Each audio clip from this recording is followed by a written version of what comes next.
Hey, amazing viewers! Thanks for clicking on Fiction Moon.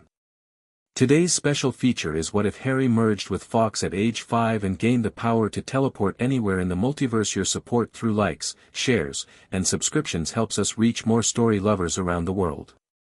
Thank you for being part of this community. Now, let's escape into this wonderful story.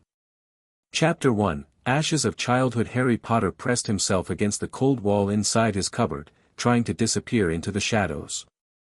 His small fingers traced the spiderweb cracks in the plaster, counting them as he had countless times before.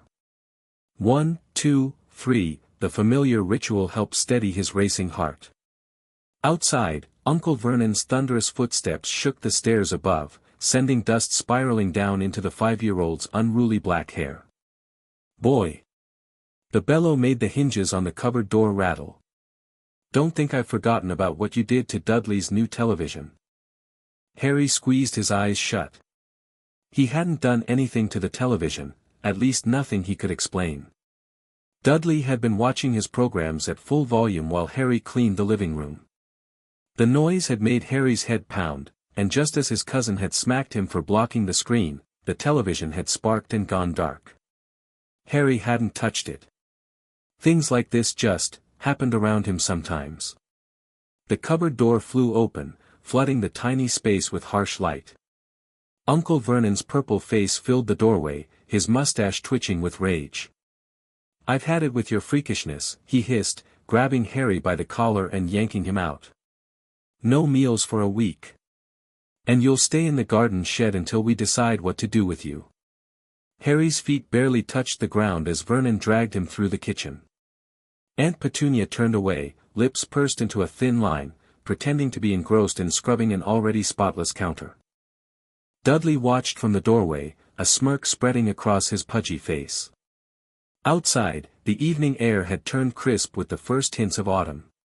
Vernon fumbled with the padlock on the garden shed, muttering about ungrateful burdens and unnatural occurrences. The shed smelled of fertilizer and rust, its wooden walls spotted with mold. Vernon shoved Harry inside with enough force to send him sprawling onto the dirt-covered floor. "Perhaps a night with the spiders will teach you to be normal," Vernon spat, slamming the door. The padlock clicked into place, and darkness enveloped Harry. Unlike his cupboard, which had at least become familiar over the years, the shed was alien territory. Something scuttled across the floor near his hand. He pulled his knees to his chest, trying to make himself as small as possible. "I wish," Harry whispered to no one, his voice catching. "I wish I could be somewhere else. Anywhere else." The cold seeped through his oversized hand-me-downs. He'd learned long ago that tears didn't help, but they came anyway, silent and hot against his cheeks. Above him, through a crack in the roof, a single star winked in the darkening sky. Harry fixed his eyes on it, imagining it was sending him a message. "Please," he whispered to the star. "Please help me." As if in answer, the temperature in the shed suddenly rose. At first, Harry thought it might be his imagination, but then the air began to shimmer with an orange glow that seemed to come from everywhere and nowhere at once. He scrambled backward until his spine pressed against a stack of empty flower pots. The glow intensified, coalescing in the center of the shed. Harry squinted against the brightness as flames erupted from thin air, hovering 3 feet above the ground. Instead of setting the shed ablaze, the fire held its shape, pulsing like a heartbeat. Within the flames, a form took shape, wings spread wide, a graceful neck, intelligent eyes that reflected the fire itself. A bird unlike any Harry had ever seen emerged from the inferno, its plumage a brilliant tapestry of scarlet and gold. It hovered in place, regarding Harry with a gaze that seemed to see through him. "What?" Harry's question died in his throat as the bird let out a soft, musical trill that somehow eased the knot of fear in his chest. The magnificent creature glided toward him, its movements fluid as water. Harry remained frozen, mesmerized by the impossible bird that had appeared in his uncle's garden shed. As it drew closer, he noticed a strange scar across its chest, a lightning bolt pattern that seemed oddly familiar. The bird tilted its head, studying Harry with unmistakable intelligence. Another melodious note filled the shed, and Harry felt an inexplicable sense of connection. This wasn't just a bird. It was something magical. Something that understood him. "Who are you?" Harry whispered. The phoenix, for somehow Harry knew that's what it was, fluttered to the ground before him. It extended one wing, touching the tip to Harry's forehead, right where his own lightning-shaped scar marked his skin. The moment they connected, visions flooded Harry's mind, a castle perched on a cliff edge, towers reaching toward the stars, a bearded man with twinkling eyes behind half-moon spectacles, a baby crying in a crib as green light flashed, and this same phoenix, perched in a circular office filled with silver instruments, watching over it all. Harry gasped as the visions faded. "You're Fawkes." The name had come to him unbidden, as if planted directly in his thoughts. The phoenix trilled again, this time with an unmistakable note of affirmation. "But you're different somehow," Harry murmured, noticing subtle differences from the bird in his vision, slightly darker plumage around the eyes, and that lightning scar that mirrored his own. Fawkes, or this version of Fawkes, leaned closer. In the depths of those fiery eyes, Harry glimpsed worlds upon worlds, realities layered upon realities, infinite possibilities branching outward like the roots of an endless tree. He understood, without knowing how, that this creature came from somewhere beyond, a different version of the world he knew. "You're from elsewhere," Harry breathed. "Another place. Like mine, but not." The phoenix dipped its head in acknowledgement. Then it spread its wings wide, filling the small shed with a gentle golden light. Harry felt no fear now, only a growing sense of wonder and possibility. Fawkes extended both wings, creating a circle of feathered flame around Harry. The bird's melodious voice filled his mind with impressions rather than words: danger coming. Safety needed. Worlds at stake. A choice. Harry somehow understood that Fawkes was offering him something: protection, power, a way out of this life of misery. But it would change him forever. "What do I need to do?" Harry asked, his voice steadier than he would have thought possible. The phoenix leaned forward until they were eye to eye. "Accept. Merge. Become." Harry hesitated only for a heartbeat. What waited for him here? More years of cupboards and hunger and being called a freak? He nodded once, decision made. "I accept." Fawkes burst into flame, not the gentle glow from before, but a blinding inferno that should have consumed the shed and everything in it. Instead, the fire wrapped around Harry like a cocoon, seeping into his skin. It should have burned, but instead felt like stepping into warm bathwater. Harry gasped as the phoenix dissolved into pure light and energy, flowing into him through every pore. His blood turned to fire, his bones to star-forged steel. His vision fractured into kaleidoscopic patterns showing glimpses of 1,000 different worlds. For one eternal moment, Harry Potter ceased to exist as a singular being. He was fragments, possibilities, potential, and then, with a thunderclap that no one else heard, he reformed. Harry fell to his knees, breathing hard. He felt different. His skin hummed with energy. His heart beat with a double rhythm, like an echo just behind the original pulse. When he opened his eyes, the shed looked strange, overlaid with ghostly impressions of other places where this same space existed differently. He looked down at his hands, half expecting them to be covered in feathers, but they looked normal. Then he caught a glimpse of his reflection in a rusted garden tool hanging on the wall. His eyes, once purely emerald green, now contained flecks of molten gold that seemed to shift and dance in the dim light. "What happened?" he whispered, but some part of him already knew. He and Fawkes had become something new, not quite human, not quite phoenix, but a nexus point between worlds. Knowledge that wasn't his own unfurled in his mind like a blooming flower. Phoenixes could travel through flame, crossing vast distances in an instant. But this Fawkes, this multiversal variant, could cross between realities. And now, so could he. Harry felt the power thrumming beneath his skin, waiting to be unleashed.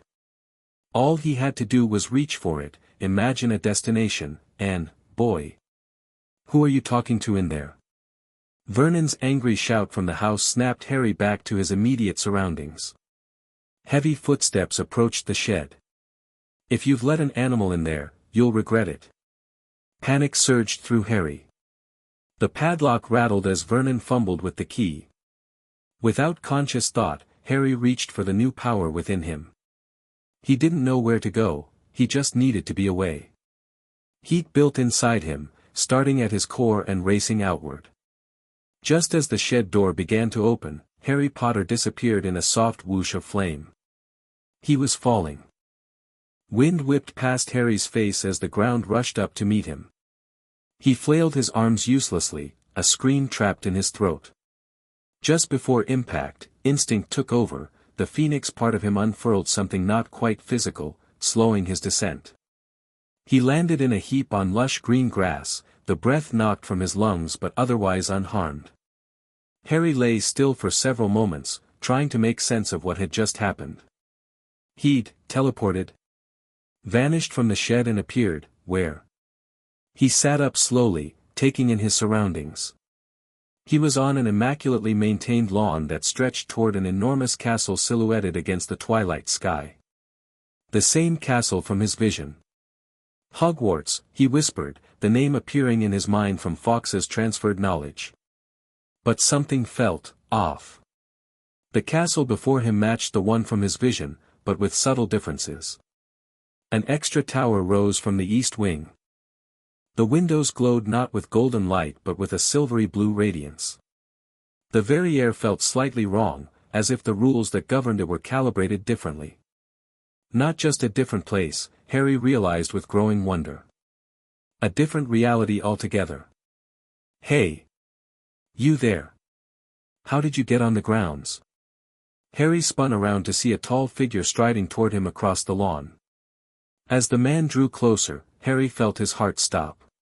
The man had untidy black hair, glasses, and a face that looked bizarrely like what Harry imagined he might look like as a grown-up. I. Harry stammered, unable to form words. The man reached him, concern replacing his initial suspicion as he took in Harry's oversized clothes and small stature. Are you all right? Are you lost? Then he got a good look at Harry's face, and all color drained from his own. Merlin's beard. Harry stared up at what could only be a version of his father, alive, whole, and now kneeling before him with trembling hands hovering inches from Harry's shoulders. Who are you? The man asked hoarsely. Harry Potter, he answered. The man, James Potter, it had to be, sucked in a sharp breath. That's not possible. My Harry is inside the castle with his mother. He's having dinner. You're. His eyes narrowed. What kind of magic is this? Before Harry could answer, a woman's voice called from the direction of the castle. James. What's keeping you? Both Harry and James turned to see a slender woman with flowing red hair making her way toward them. When she spotted Harry, she froze mid-step. Even at a distance, Harry could see her green eyes, identical to his own, widen in shock. Lily, James said, his voice unsteady, you'd better come see this. Harry's mind whirled. These were his parents, or versions of them, alive in this reality. Which meant. I shouldn't be here, Harry whispered, panic rising again. This isn't my world. The fire inside him stirred, responding to his distress. He didn't know how to control it, didn't understand how to direct himself to a specific destination. All he knew was that he needed to leave before he disrupted this reality further. Wait, James reached for him, but Harry was already slipping away, dissolving into flame just as Lily reached them. The last thing Harry saw was their astonished faces as the world dissolved around him. The second jump was smoother than the first. Harry rematerialized on solid ground, at least, though the shift in environment was jarring. Gone was the twilit castle lawn. Instead, he found himself in a sterile white corridor with smooth, curved walls that emitted a soft glow. The air hummed with energy, and strange symbols scrolled across panels embedded in the walls. "Dimensional incursion detected in Sector 7, announced a disembodied voice. "Security protocols engaged." Harry spun around, searching for the source of the voice. The corridor stretched in both directions, identical and featureless except for the glowing panels. A faint whirring sound approached from his left. Without waiting to see what was coming, Harry broke into a run in the opposite direction. The corridor curved gently, revealing more of the same featureless white passage. His heart hammered against his ribs as the whirring grew louder behind him. "Stop," commanded the voice. "You are an unauthorized traveler. Submit to dimensional quarantine immediately." Harry ran faster, his bare feet slapping against the smooth floor. Ahead, the corridor split into 3 branches. He veered right without thinking, then skidded to a halt as a section of wall slid open to reveal a hovering silver sphere the size of a basketball. It pulsed with blue light as it scanned him. Subject identified, human variant, pre-adolescent, significant energy anomaly detected. Potential Class 3-dimensional breach event in progress. More of the spheres emerged from recesses in the walls. Harry backed away, the phoenix fire inside him building again. He didn't want to jump blindly again, but staying seemed dangerous. Just as the nearest sphere extended what looked unsettlingly like a capture net, a new voice cut through the corridor. "Override Security Protocol Delta 97. Authorization Lyra Balaqua, Observer Class Tertiary." The spheres paused, hovering in place as their lights shifted from blue to yellow. Harry turned to see a girl not much older than himself standing at the junction where the corridors split. She had wild dark blonde hair pulled into a messy ponytail and wore a silver jumpsuit with glowing blue piping along the seams. "This traveler is under my jurisdiction," the girl announced with surprising authority. "Stand down." The spheres retracted their capture equipment but remained in place. The girl, Lyra, approached Harry with confident strides. Up close, he could see she had intelligent gray eyes that assessed him with undisguised curiosity. "You're new at this, aren't you?" she asked, her accent unlike anything Harry had heard before, crisp and precise, with unusual intonations. "First time jumping?" Harry nodded mutely, still wary. "Thought so. You practically blazed across the interdimensional monitors." She circled him once, studying him with scientific interest. "You're leaving dimensional wake signatures all over the place. Sloppy. But interesting. Who are you?" Harry finally managed to ask. "What is this place?" "I'm Lyra, as you heard. Dimensional observer in training." She said it as if it should be impressive. When Harry's expression remained blank, she sighed. "This is Nexus Station Alpha, a monitoring outpost between realities. And you, Jumper, are about to be in serious trouble if we don't get you out of here before the senior agents arrive." "I don't understand." "No time," Lyra cut him off, glancing at a thin band around her wrist that displayed scrolling symbols. "They've dispatched a retrieval team. Look, I can tell you're not a regular traveler.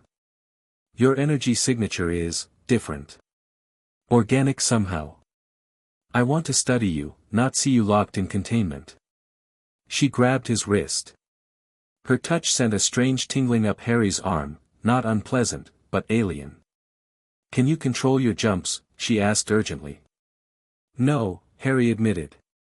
"It just happens when I'm scared or perfect," Lyra interrupted with a grin that transformed her serious face. "Then I'll just have to scare you." Before Harry could protest, she reached into a pocket and pulled out a small silver device.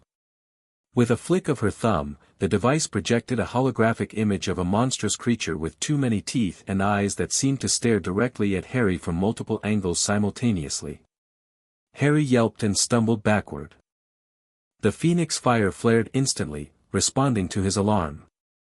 As the world began to dissolve around him, he felt Lyra's grip tighten on his wrist. "Don't let go," she shouted as the flames enveloped them both.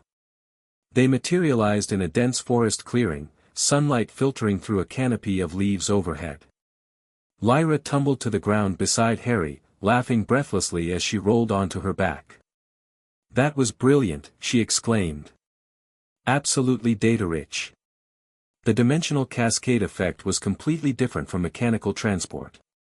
Harry sat up, disoriented but relieved to be somewhere that looked normal. "You came with me?" "Of course." Lyra sprang to her feet, dusting off her jumpsuit. "First rule of dimensional research, follow the anomalies. You, Harry Potter, are the biggest anomaly I've encountered in 3 years of training." Harry stared at her. "How do you know my name?" "I never told you." Lyra tapped the band on her wrist. "Dimensional scanner. It picks up identity markers from your home reality." She tilted her head, studying the readout. "Though yours are complicated. Like you exist in multiple streams simultaneously now." She paced around the clearing, periodically consulting her wrist device and muttering to herself. Harry watched her, trying to process everything that had happened. Within the span of what felt like minutes, he'd merged with a phoenix, discovered the multiverse, visited a world where his parents were alive, and now found himself in yet another reality with a self-proclaimed dimensional observer. "Where are we?" he finally asked. Lyra paused her examination of a nearby tree. "Some variant Earth, temperate zone, high magical saturation." She frowned at her readings. "Interesting. This reality has untamed wild magic. No proper containment protocols. Very primitive." Harry looked around. The forest seemed ordinary enough to him, though now that she mentioned it, there was a strange quality to the air, like the moment before a lightning strike. "What did you mean before? About me being in trouble?" Lyra's expression grew serious as she sat cross-legged on the ground across from him. "The Dimensional Oversight Consortium, DOC, monitors all travel between realities. Unauthorized jumping is strictly forbidden without proper training and equipment. Natural jumpers like you are extremely rare and considered potentially dangerous." "Dangerous?" Harry echoed. "Reality fabric is delicate. Too many cross-dimensional breaches can cause instabilities, especially when the traveler leaves a strong energy wake." She pointed at him. "Which you do, by the way. Like a cosmic bonfire." Harry absorbed this information. "But you helped me escape. Won't you be in trouble too?" A mischievous smile spread across Lyra's face. "Only if they catch us. Besides, I've been top of my observation class for 2 years running. This is advanced field research." She leaned forward, eyes bright with excitement. "So, tell me everything. How did you get the ability to jump? You're generating organic dimensional energy. I've only read about that in theoretical papers." Harry hesitated, unsure how much to share. But Lyra had helped him, and something about her eager curiosity felt genuine. So he told her about the Dursleys, the shed, and Fawkes' appearance. When he described the merger with the Phoenix, Lyra's eyes widened. "A multiversal Phoenix? Those are practically mythical. They're said to be living nexus points, able to travel the dimensional streams naturally. Is that what I am now? A nexus point?" Lyra tapped thoughtfully at her device. "Not exactly. You're more of a hybrid. Human consciousness with Phoenix energy. But potentially even more interesting." She looked up at him. "The readings suggest you didn't just gain the ability to travel, you've become a conduit. What does that mean?" "It means," she said slowly, "that where a normal traveler simply moves through reality streams, you actually connect them temporarily. You create bridges. That's what's causing your dimensional wake." Harry frowned. "Is that bad?" "It's unprecedented," Lyra corrected. "And definitely something the DOC would want to study intensively." She didn't elaborate on what that study might entail, but her expression suggested it wouldn't be pleasant. A distant rumble shook the ground beneath them. Lyra jumped to her feet, checking her wrist device with a worried frown. "They're tracing your energy signature," she said urgently. We need to move. I can't control where I go, Harry reminded her, standing up as well. Not yet, but you will. Lyra grabbed his hand again. Focus on my energy. Feel the difference between random jumping and directed travel. Harry closed his eyes, trying to sense what she meant. Beneath Lyra's skin, he could feel a subtle vibration, a controlled version of the fire that now lived within him. The ground rumbled again, closer this time. Think of a safe place, Lyra instructed. Somewhere they wouldn't look for us. Harry's mind flashed to the one place that had felt right among all the confusion, the Hogwarts he'd glimpsed briefly. But not the one with his parents. That had felt too raw, too painful. He needed somewhere familiar yet different. I have somewhere, he said. But I don't know how to aim. Just picture it clearly and let your energy connect with mine. The rumbling grew louder. Through the trees, Harry caught glimpses of silver, more of those spheres, dozens of them, converging on the clearing. Now, Harry. Lyra urged. Harry closed his eyes, picturing Hogwarts Castle. But rather than the exact version he'd seen before, he imagined it empty, peaceful, a sanctuary rather than someone else's home. He felt the phoenix fire rising, but this time he tried to direct it, shape it with his will rather than his fear. As the first sphere broke through the tree-line, Harry and Lyra disappeared in a swirl of golden flame. They reappeared on the shore of a vast lake, the surface rippling with gentle waves that reflected the moonlight. Behind them, silhouetted against a star-filled sky, stood Hogwarts Castle, similar to the one Harry had seen before, yet subtly different. This version had weathered stonework that spoke of great age, and many of the windows were dark. Lyra spun in a circle, taking in their surroundings with evident delight. Magnificent jump. Much more controlled. She checked her wrist device. And we've put several dimensional layers between us and the DOC. They won't find us easily here. Harry swayed on his feet, suddenly exhausted. The controlled jump had drained him in a way the panicked ones hadn't. Lyra caught his arm before he could fall. Easy there. Directed travel takes more energy than emergency jumping. You need to rest. She helped him to a large rock near the water's edge, and they sat side by side, looking up at the castle. Where are we exactly? Lyra asked. Hogwarts, Harry replied. At least, a version of it. I think this one might be empty. I tried to find one that wasn't currently occupied. Lyra's device beeped softly as she scanned their surroundings. Good instinct. This reality is currently in temporal flux, basically between active cycles. The magical signature is dormant. She glanced at him with newfound respect. That's advanced dimensional navigation for a beginner. Harry shrugged, too tired to feel proud. The events of the day were catching up to him. Had it really been only hours since he'd been locked in the Dursley's shed?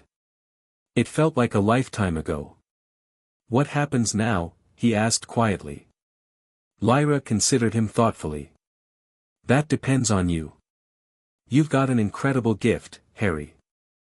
One that's going to attract a lot of attention across the multiverse. The DOC won't be the only ones looking for you. Who else? Her expression darkened. There are entities that feed on dimensional energy. Beings that exist between realities, always hunting for ways to break through the barriers. A natural traveler like you would be valuable to them. A chill ran down Harry's spine despite the warmth of the phoenix fire still glowing within him. Like what? They have many names in different realities. The Void Walkers.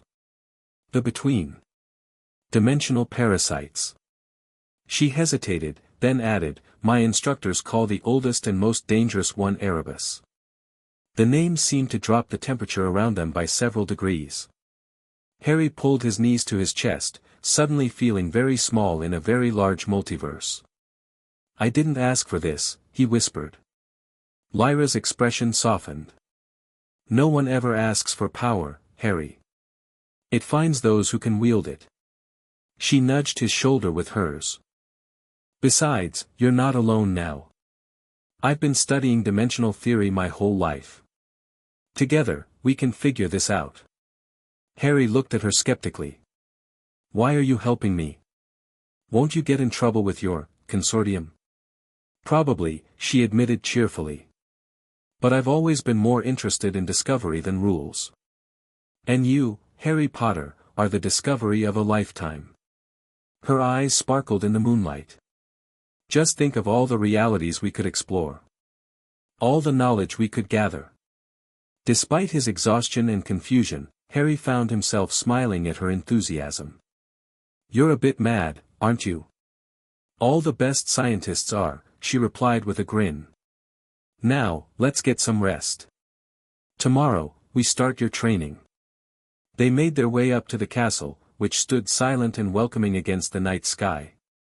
As Lyra had predicted, it was empty of human presence, though the magic that infused its stones recognized Harry somehow, doors swinging open at his approach. They found the Gryffindor common room, Lyra marveling at the self-lighting fireplace and comfortable armchairs, and settled in for the night. As Harry drifted towards sleep, watching the embers in the fireplace that seemed to dance in response to his presence, he couldn't help but wonder what his life had become. He was no longer just Harry Potter, the unwanted boy in the cupboard. He was something new, something that existed between worlds, with a power he barely understood. Lyra, he murmured, fighting to keep his eyes open. She was sprawled in an armchair across from him, already half asleep herself. Thank you. For finding me. She smiled without opening her eyes. Just remember that when I'm asking for your help with my research thesis. Despite everything, Harry laughed. Then sleep claimed him, and he dreamed of flying between stars, worlds blooming like flowers beneath his wings. In a realm that existed in the spaces between realities, something ancient stirred.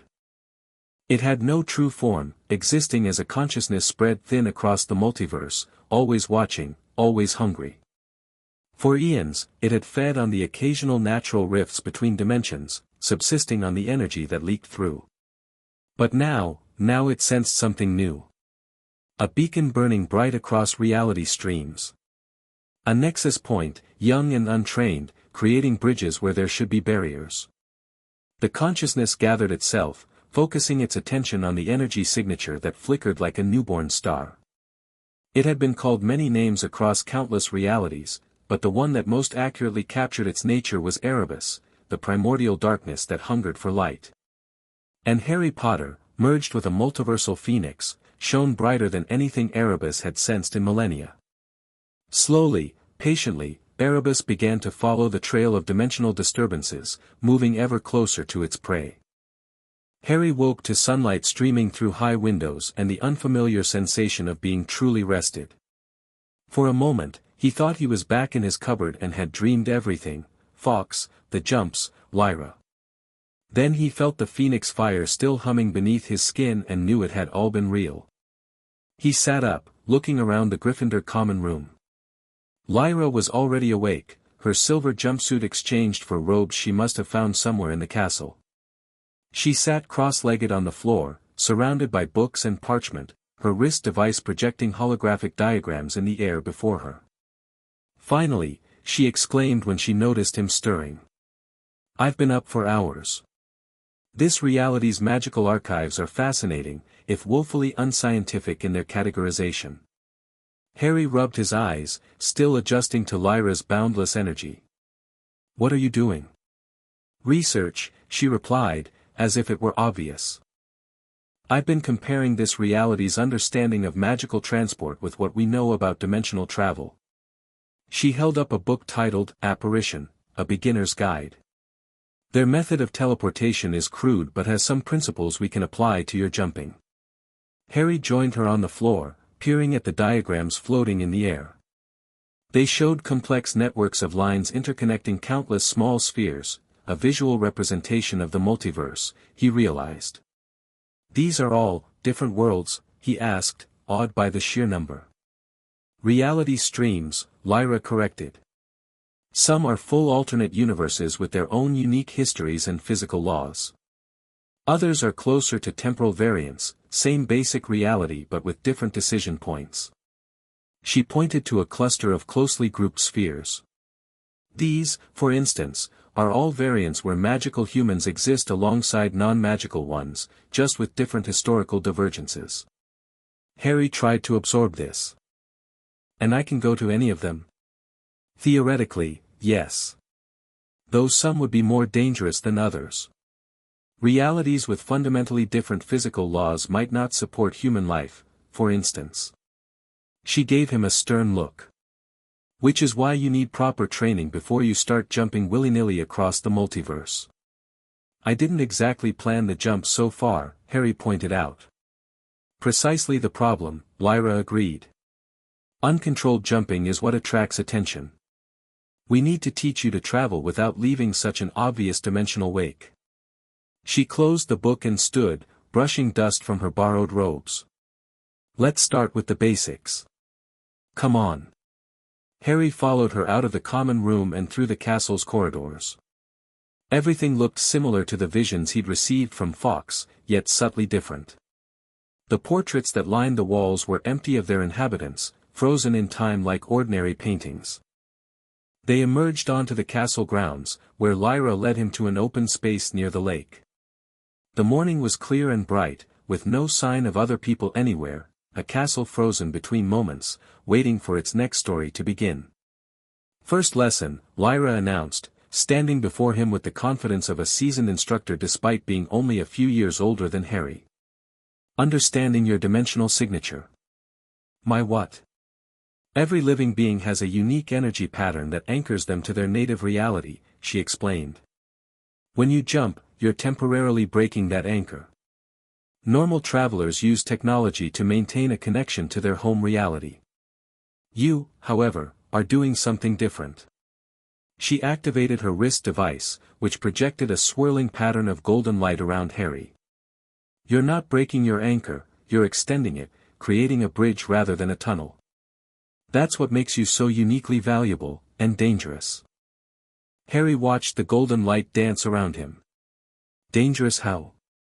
Those bridges you create. They don't immediately disappear after you move on. They linger, creating temporary pathways that others could potentially use. Including things that shouldn't travel between realities. The implications sank in slowly. Like this Erebus you mentioned? Lyra nodded grimly. Among others. The multiverse has its predators, Harry. Things that have evolved to hunt across reality streams. Harry swallowed hard. So what do I do? You learn to jump cleanly. Lyra waved her hand through the projection, changing it to show a more streamlined pattern.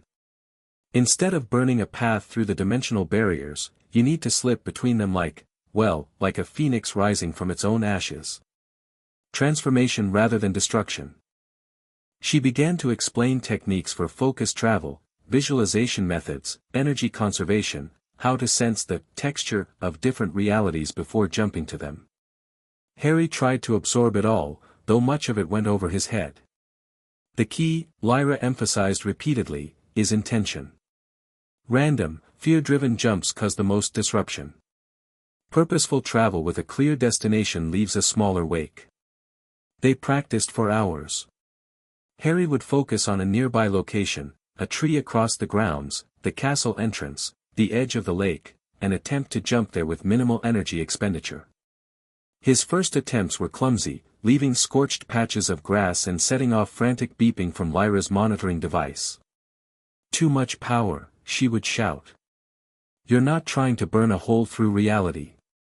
By midday, Harry was drenched in sweat, his clothes sticking to his skin. The Phoenix fire responded readily to his call now, but controlling it was like trying to direct a river with his bare hands. Still, he was making progress. His jumps became smoother, the golden flames less intense, the disturbed energy readings on Lyra's device less dramatic. They paused for lunch, discovering that the castle's kitchen still functioned despite the absence of house elves. Food appeared when needed, another quirk of this paused reality. It's like a dimensional pocket, Lyra explained through a mouthful of sandwich. A reality in stasis, waiting for its narrative to continue. Perfect for our needs. Can we stay here? Harry asked hopefully. After years with the Dursleys, the thought of having a whole castle to themselves was beyond appealing. Lyra's expression turned regretful. Not indefinitely.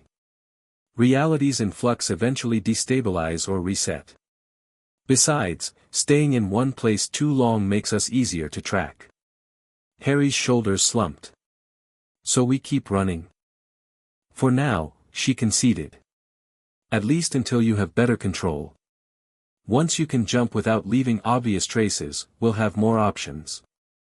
After lunch, they continued training. Lyra introduced a new exercise, having Harry jump to specific coordinates she provided, using her device as a reference point.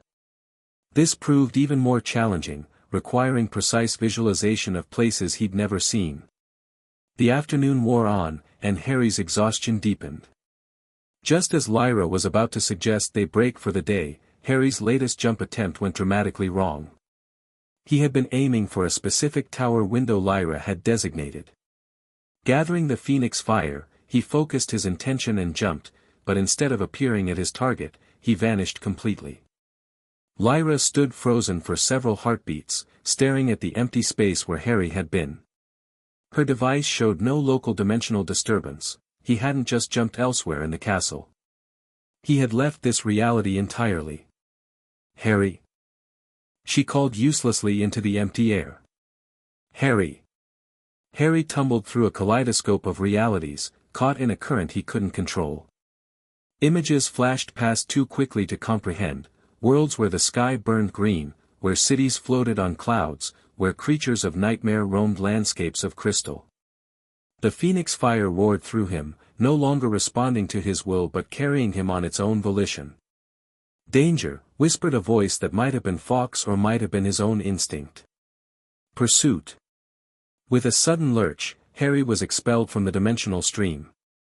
He crashed onto hard ground, the impact driving the breath from his lungs. For several moments, he lay still, waiting for the multiverse to stop spinning around him. When he could finally focus, he found himself on a narrow street lined with odd, lopsided buildings. The air smelled of baking bread and something distinctly magical. People in robes hurried past, paying him no attention despite his sudden appearance. Diagon Alley, Harry realized, drawing on Fawkes's knowledge. But not the one from his home reality. The buildings here had subtle differences, and many of the shop names were unfamiliar.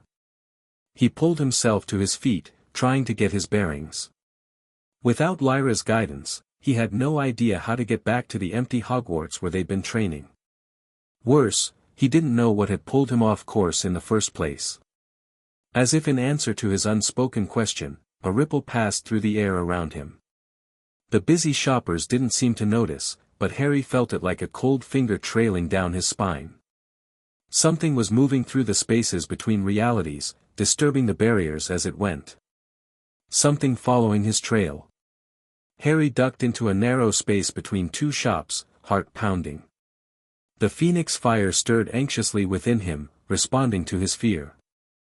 He forced himself to breathe slowly, remembering Lyra's warnings about uncontrolled jumps leaving obvious traces.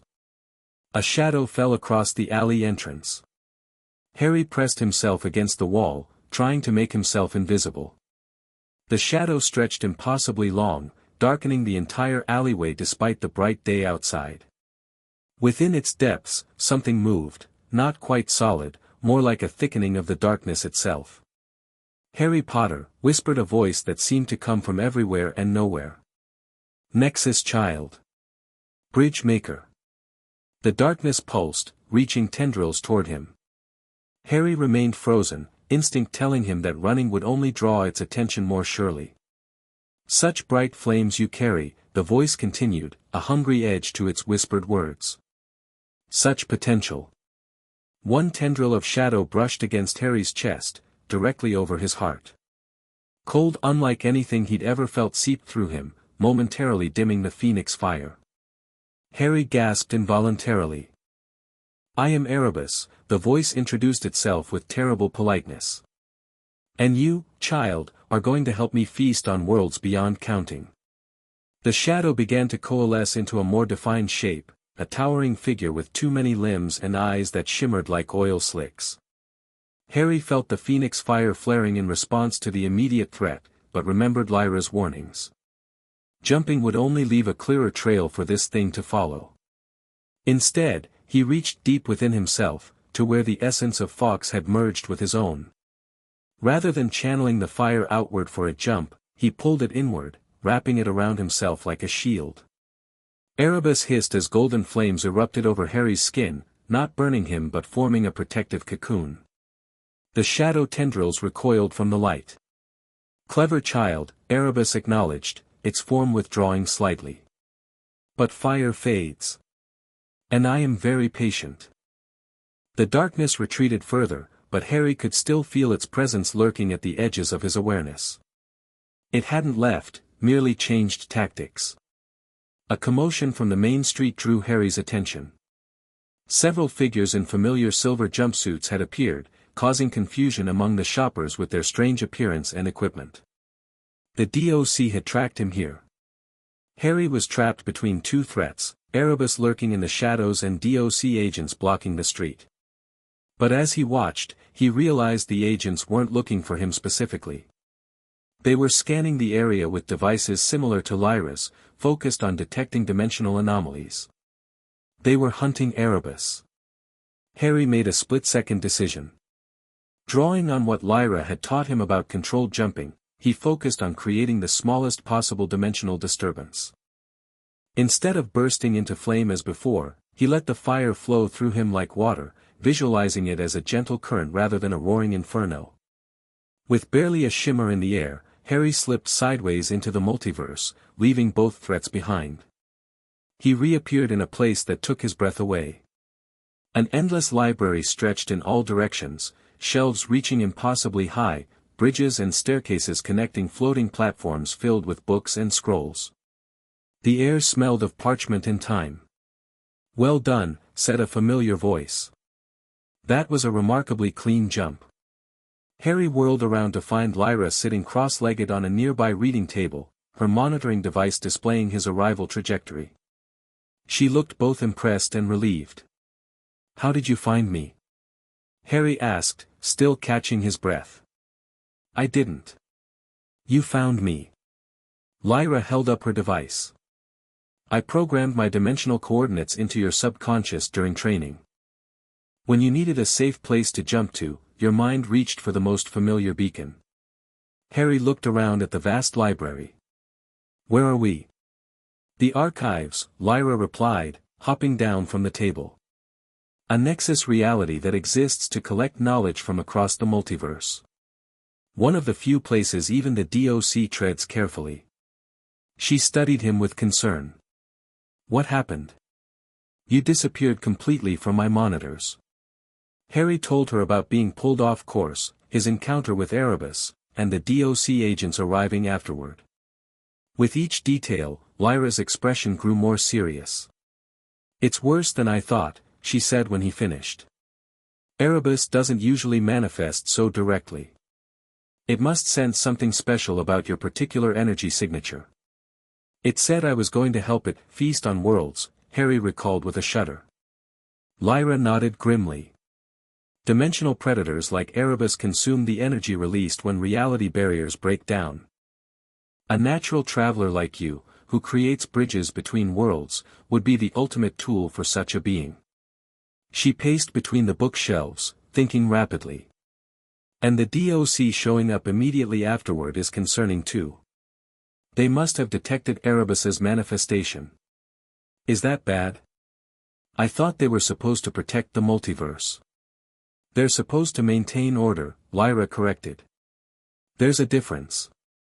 The DOC would consider both you and Erebus threats to dimensional stability. The fact that they're actively tracking either of you means they're escalating their response." She stopped pacing and faced Harry directly. "We need to accelerate your training. You need to learn to not just jump cleanly but to close the bridges behind you. Otherwise, you'll always leave a trail for Erebus to follow." Harry swallowed hard. "How do I do that?" Lyra's gaze traveled up to the endless shelves surrounding them. We research. The archives contain knowledge from countless realities.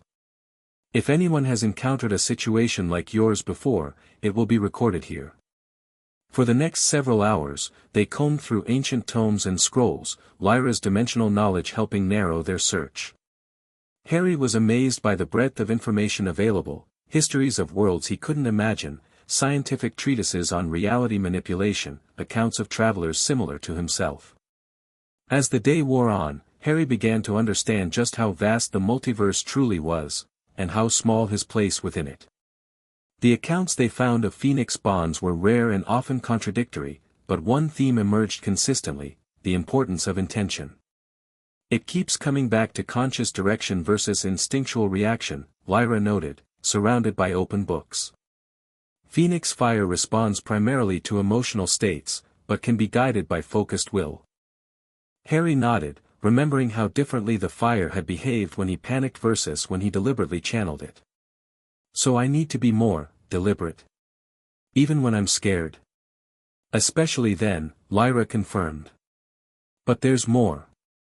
She pointed to a particularly ancient text written in symbols Harry somehow understood despite never having seen them before. According to this, Phoenix-bonded humans can eventually learn to heal reality breaches, not just create them. Harry leaned closer, studying the illuminated manuscript. It showed a figure surrounded by golden flames, reaching out to seal a dark rift between worlds. I could close the paths behind me. Theoretically, Lyra said. But it would take practice. And strength you might not have yet. A soft chime from her wrist device interrupted them. Lyra checked it with a frown. We've been here too long. The archives exist outside normal time, but even they have limits on visitor duration. Harry reluctantly set aside the books they'd been studying. Where do we go next? Lyra considered for a moment. Somewhere you can practice your new skills without attracting attention. Somewhere with natural dimensional instabilities, where your energy signature would blend in rather than stand out.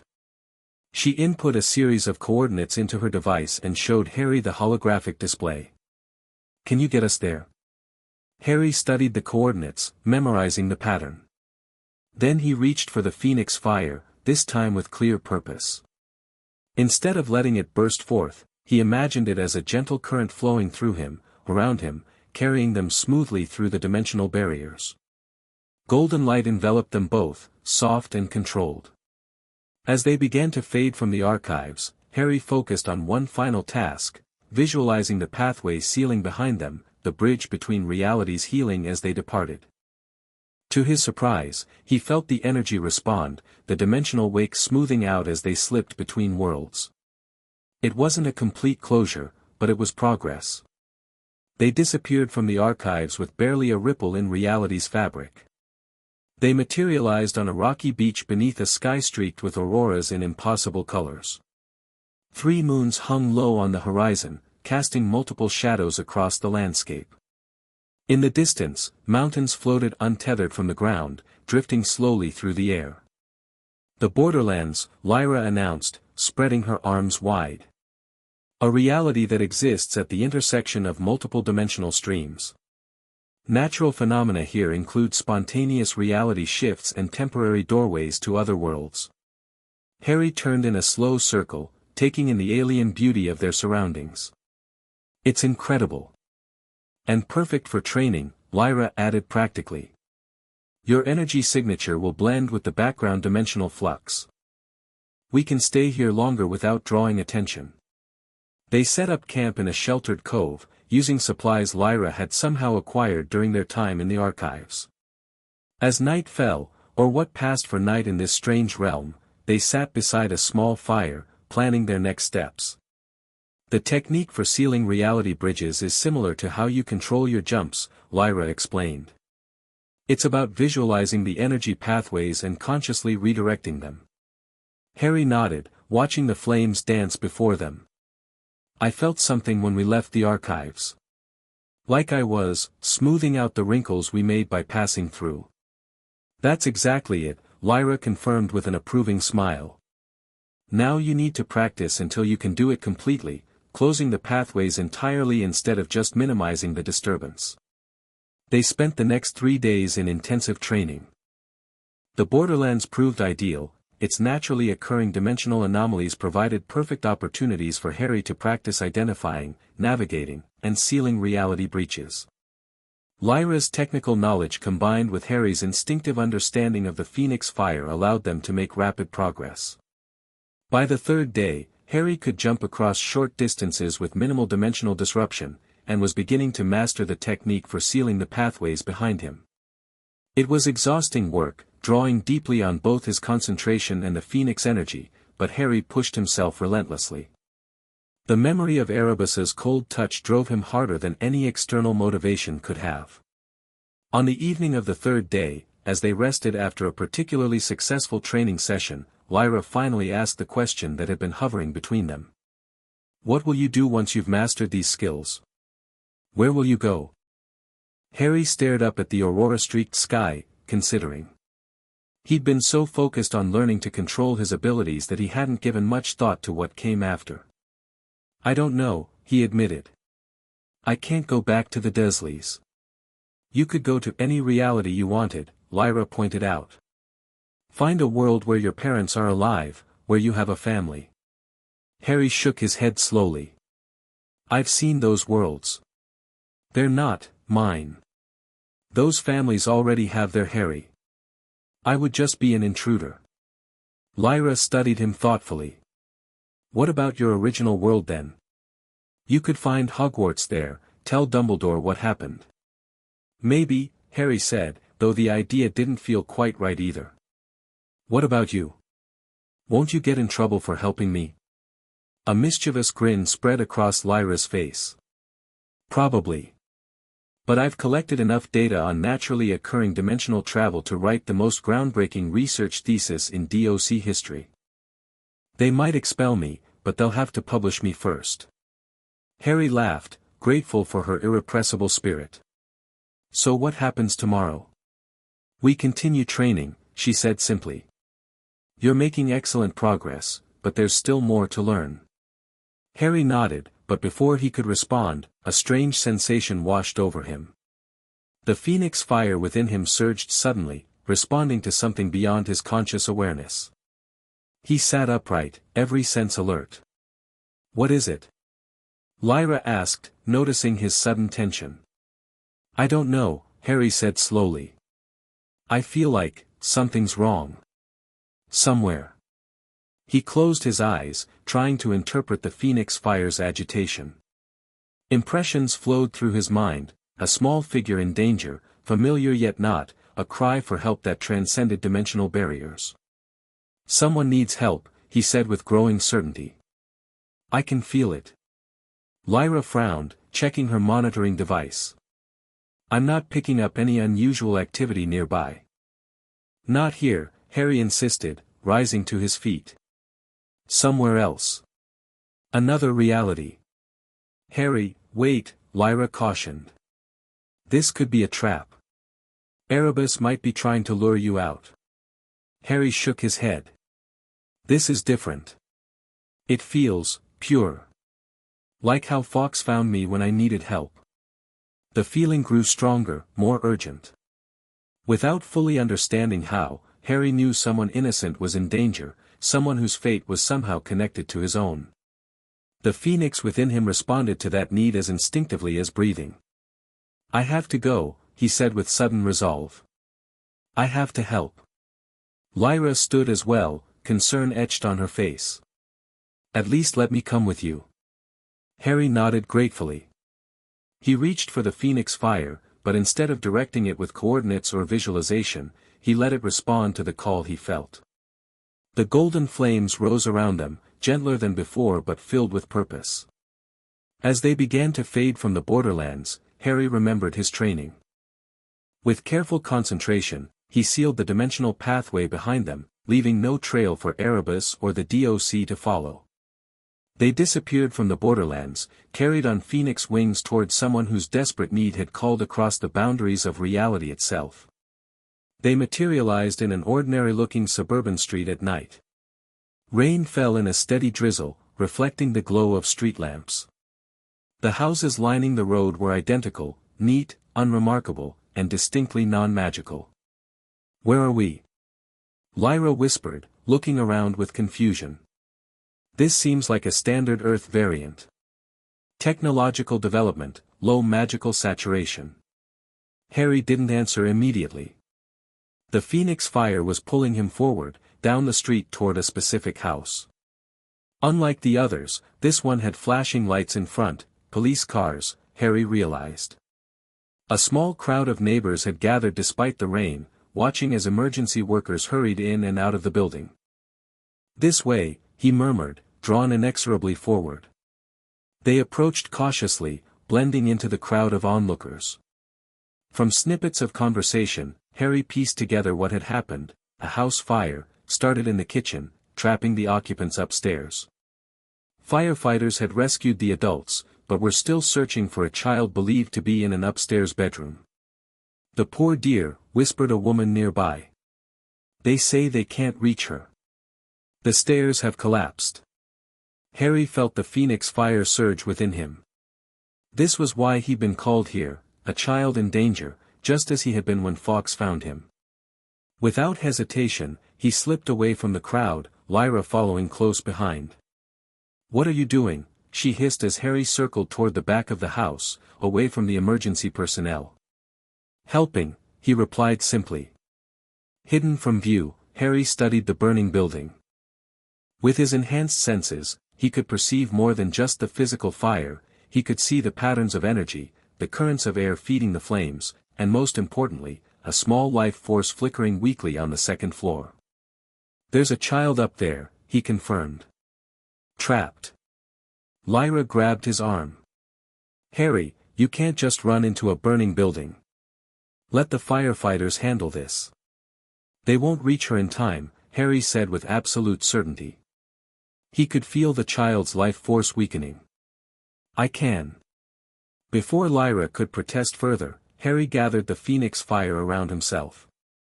But instead of using it to jump, he channeled it differently, remembering a passage from one of the books in the archives about Phoenix-bonded humans manifesting varied abilities. The golden flames enveloped him completely, but unlike before, they transformed him. His body became lighter, more agile, resistant to mundane fire. He didn't fully transform into a phoenix, he remained recognizably human, but the fire protected him like living armor. "Harry!" Lyra gasped, her monitoring device going haywire at this new manifestation of his abilities. "Wait here," he instructed, his voice resonating with an echo of Phoenix song. "I'll be back." With newfound grace, Harry leapt upward, the Phoenix fire propelling him to the second-floor window. The glass had already shattered from the heat, allowing him to slip inside. Ordinary flames parted around his golden aura as he made his way through the burning hallway. Following his instincts, Harry found the child's bedroom. The door had jammed, trapping the occupant inside. With strength that wasn't entirely his own, Harry wrenched it open. Inside, huddled beneath a bed, was a small girl no more than 4 years old. Her face was streaked with soot and tears, her breathing labored from the smoke. When she saw Harry, wreathed in golden flames that somehow didn't burn, her eyes widened. "Are you an angel?" she whispered. Harry smiled gently, kneeling beside the bed. "No. I'm here to help you. Will you come with me?" The little girl hesitated only a moment before crawling out and reaching for him. As Harry lifted her into his arms, he felt a strange jolt of recognition. Looking down at her face, he realized why: she had his mother's eyes. This child was a variant of himself, in a reality where Harry Potter had been born a girl. "I've got you," he promised, cradling her close as the ceiling began to collapse around them. "You're safe now." The Phoenix fire expanded to envelop them both, protecting the child from the heat and smoke. Harry navigated back to the window, but found their exit blocked by fallen debris. The ordinary route was cut off, but Harry had other options. Focusing carefully, he created the smallest possible dimensional jump, not to another reality, but simply to the ground outside the burning house. The golden flames flared once, and they disappeared from the bedroom, reappearing safely on the lawn behind the house. As soon as they materialized, the little girl began coughing, finally able to breathe clean air. Harry gently set her down just as Lyra rushed to his side. "That was incredible!" Lyra exclaimed, checking both Harry and the child for injuries. "You partially manifested Phoenix form." Harry wasn't listening. He knelt beside the little girl, who was staring at him with wonder in her familiar green eyes. "What's your name?" he asked softly. "Holly," she replied, her small voice hoarse from smoke. "Holly Evans." Evans, his mother's maiden name. In this reality, it seemed, the Potter line had either ended or taken a different path. "You'll be all right now, Holly," Harry assured her, feeling the phoenix fire gradually receding back beneath his skin. "Your parents are safe too." Shouts from around the front of the house indicated that emergency workers had noticed their appearance. Harry knew they couldn't stay. "We have to go," Lyra urged, tugging at his arm. Harry nodded, but before leaving, he reached into his pocket and pulled out a small phoenix feather that had manifested during his transformation. He pressed it into Holly's hand. "Keep this," he told her. "If you're ever in real danger again, hold it and think of me. I'll hear you." Holly's small fingers closed around the feather. "Who are you?" she asked. Harry smiled. "A friend from very far away." As paramedics rounded the corner of the house, Harry and Lyra slipped into the shadows. With a controlled surge of phoenix fire, they vanished, leaving no trace of their presence except for the golden feather clutched in a child's hand. Back in the borderlands, Harry sat quietly by their campfire, lost in thought. The rescue had changed something in him, shifted his perspective on his newfound abilities. "You did a good thing tonight," Lyra said, breaking the silence. "Not many dimensional travelers would risk exposure to save someone like that." "She was me," Harry replied softly. "Or could have been. In another life." Lyra nodded thoughtfully.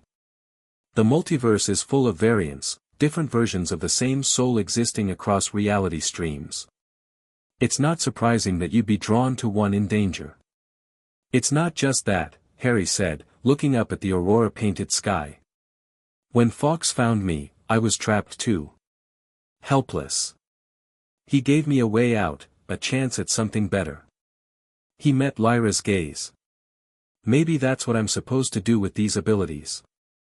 Help others who need it, the way I was helped." Lyra considered this. "That's a noble goal, but also dangerous. The DOC has strict rules against interfering in other realities." "I'm not talking about changing the course of history or meddling with time," Harry clarified. "Just, being there for those who need help. The ones who fall through the cracks, who don't have anyone else." A slow smile spread across Lyra's face. "A multiversal guardian? That's ambitious, even for someone with phoenix fire." Harry shrugged, but there was new determination in his eyes. "I can learn. You've already taught me so much." Lyra was silent for a long moment, then reached a decision. "If that's the path you want to take, you'll need more than just control over your abilities. You'll need knowledge, resources, a safe base of operations." "Do you have something in mind?" Harry asked. "Maybe." She tapped at her wrist device, bringing up a holographic map of the multiverse. "There are neutral zones, realities that exist at dimensional crossroads, like this one but more stable. Places where travelers can rest, gather information, trade resources." She highlighted a specific point on the map. Haven is one such place. It's a pocket dimension created by ancient travelers as a sanctuary. The DOC maintains a presence there, but it's largely autonomous. Harry studied the location she indicated. "And you think we could go there?" "You could," Lyra corrected. "I need to return to the DOC eventually, face whatever consequences come from helping you. But first, I can take you to Haven, introduce you to people who might support your guardian ambitions." Hope bloomed in Harry's chest, not just for himself, but for what he might become. "When do we leave?" Lyra smiled. "First light. You should rest. Tomorrow marks the beginning of your real journey." As Harry settled down to sleep, he reflected on how dramatically his life had changed in just a few days. From an unwanted child locked in a cupboard to a multiversal traveler with a purpose. The phoenix fire hummed contentedly within him, as if approving of the path he'd chosen. Tomorrow would bring new challenges, new discoveries. But for the first time in his young life, Harry Potter wasn't afraid of the future. He was eager to embrace it. In the space between realities, Erebus waited patiently. The child had learned quickly, leaving fainter trails with each jump. But Erebus had existed for eons, feeding on the energy of dimensional rifts, biding its time. Eventually, the Phoenix boy would make a mistake. Eventually, he would create a bridge that couldn't be sealed quickly enough. And when that happened, Erebus would be there, ready to follow the golden fire to worlds ripe for consumption. Until then, the ancient entity was content to watch and wait. After all, eternity was on its side. Chapter 2, Flames Across Realities. The Phoenix fire came easier now, responding to Harry's will like an extension of his own body. Golden flames wrapped around his fingers as he concentrated, shaping them into intricate patterns before letting them dissipate harmlessly into the air. "Show off," Lyra muttered, though a smile played at the corners of her lips. At 16, she'd grown into a formidable presence, still obsessed with dimensional research, but now with the confidence and authority of a senior DOC observer in training. Her once wild blonde hair was pulled back in a tight braid, and her silver uniform bore the insignia of the Advanced Dimensional Studies Division. "Just practicing," Harry replied innocently, extinguishing the flames with a thought. 6 years had transformed him from the frightened child in the Dursleys' shed into a confident 11-year-old with abilities that defied conventional understanding. Taller than most boys his age, with a lean build honed by constant movement between realities, he carried himself with uncommon grace. The lightning scar on his forehead was now matched by a faint pattern of golden lines that occasionally shimmered beneath his skin when he channeled the phoenix fire. They sat in their usual meeting spot, a small cafe perched on the edge of Haven, the neutral pocket dimension that had become Harry's base of operations. Through the cafe's crystalline windows, they could see the impossible geography of Haven stretching before them, floating islands connected by bridges of light, buildings that defied physics, and the ever-present dimensional aurora that painted the sky in shifting colors. "Any news from the council?" Harry asked, sipping a drink that tasted like liquid starlight, one of Haven's specialties. Lyra grimaced. "Nothing good. They've elevated your status from anomalous traveler to reality breach risk. There's talk of forming a specialized task force." "I've been careful," Harry protested. "I've closed every pathway behind me, just like you taught me." "I know," Lyra sighed. "But you've also been busy. 12 interventions in the past month alone." "They're tracking the pattern, Harry." Harry's jaw tightened. Since the night he'd rescued Holly Evans 6 years ago, he'd embraced his self-appointed role as guardian of those who fell through the cracks of various realities. Most were variants of people connected to his original timeline, children in danger, innocents threatened by dark forces, souls on the verge of making terrible choices that would alter their lives forever. He'd saved them all, subtly and without changing the broader course of history in their worlds. "I can't just stand by and do nothing," he said quietly. "Not when I can help." Lyra reached across the table to squeeze his hand. "I know. That's what makes you, well, you. Just promise me you'll be more selective. More strategic." Their conversation was interrupted by a soft chime from Harry's pocket. He pulled out a small crystal sphere, a communication device gifted to him by one of his grateful rescues, a reality-hopping inventor who specialized in cross-dimensional technology. The sphere glowed blue, indicating a message from one of Harry's closest allies. He tapped it once, and a miniature hologram appeared above the table, a goblin with spectacles perched on his long nose. "Greetings, Flame Child," said Nagnok, his gravelly voice filled with urgency. We've detected unusual activity in Sector 17. The pattern matches our person of interest. Sending coordinates now. The hologram flickered and disappeared, replaced by a series of glowing symbols that Harry instantly committed to memory. Sector 17, Lyra noted with a frown. That's dangerously close to your original reality stream. Harry was already on his feet, his expression serious. It's him, Lyra. It has to be. You don't know that, she cautioned, though she stood as well, gathering her equipment with practiced efficiency. It could be another false lead. Nagnak's network has never been wrong before. Harry checked the small pouch at his belt, ensuring his emergency supplies were in place. Besides, I've been waiting for this chance for 2 years. Lyra gave him a long look. Just remember what I said about being strategic. If it really is him, don't let emotion cloud your judgment. Harry nodded, though his eyes blazed with determination. Are you coming? Someone has to keep you from doing anything spectacularly stupid, she replied with a resigned smile. Let me send a message to my supervisor first. I'll tell them I'm tracking an anomalous energy signature as part of my research project. As Lyra tapped at her wrist device, Harry closed his eyes, focusing on the coordinates Nagnak had sent.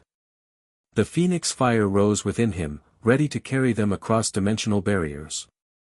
After years of practice, Harry could now visualize the complex network of reality streams, seeing them as clearly as roads on a map.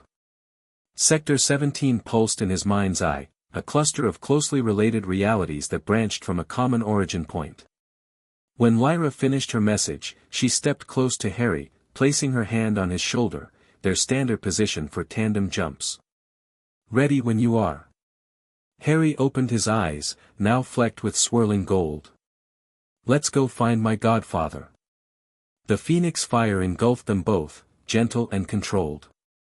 Unlike his early jumps, which had been explosive and chaotic, Harry now moved through the dimensional barriers with surgical precision. They vanished from the cafe without disturbing a single item on the table. In the wake of their departure, Harry carefully sealed the dimensional pathway behind them, leaving no trace for others to follow. They materialized in a dense forest, ancient trees stretching toward a steel-gray sky. Rain fell in a steady drizzle, soaking them almost instantly.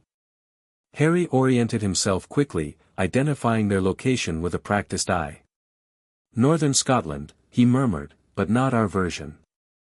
The magical signature is different, wilder somehow. Lyra checked her monitoring device, which she'd modified years ago to track Harry's unique energy pattern. Nagnak's coordinates were accurate. We're picking up a dimensional anomaly half a kilometer northeast. Harry extended his senses, reaching out with the phoenix awareness that had grown stronger as he'd matured. Beyond the ordinary forest sounds, he detected a faint ripple in the fabric of reality, like a stone dropped into still water, sending concentric circles outward.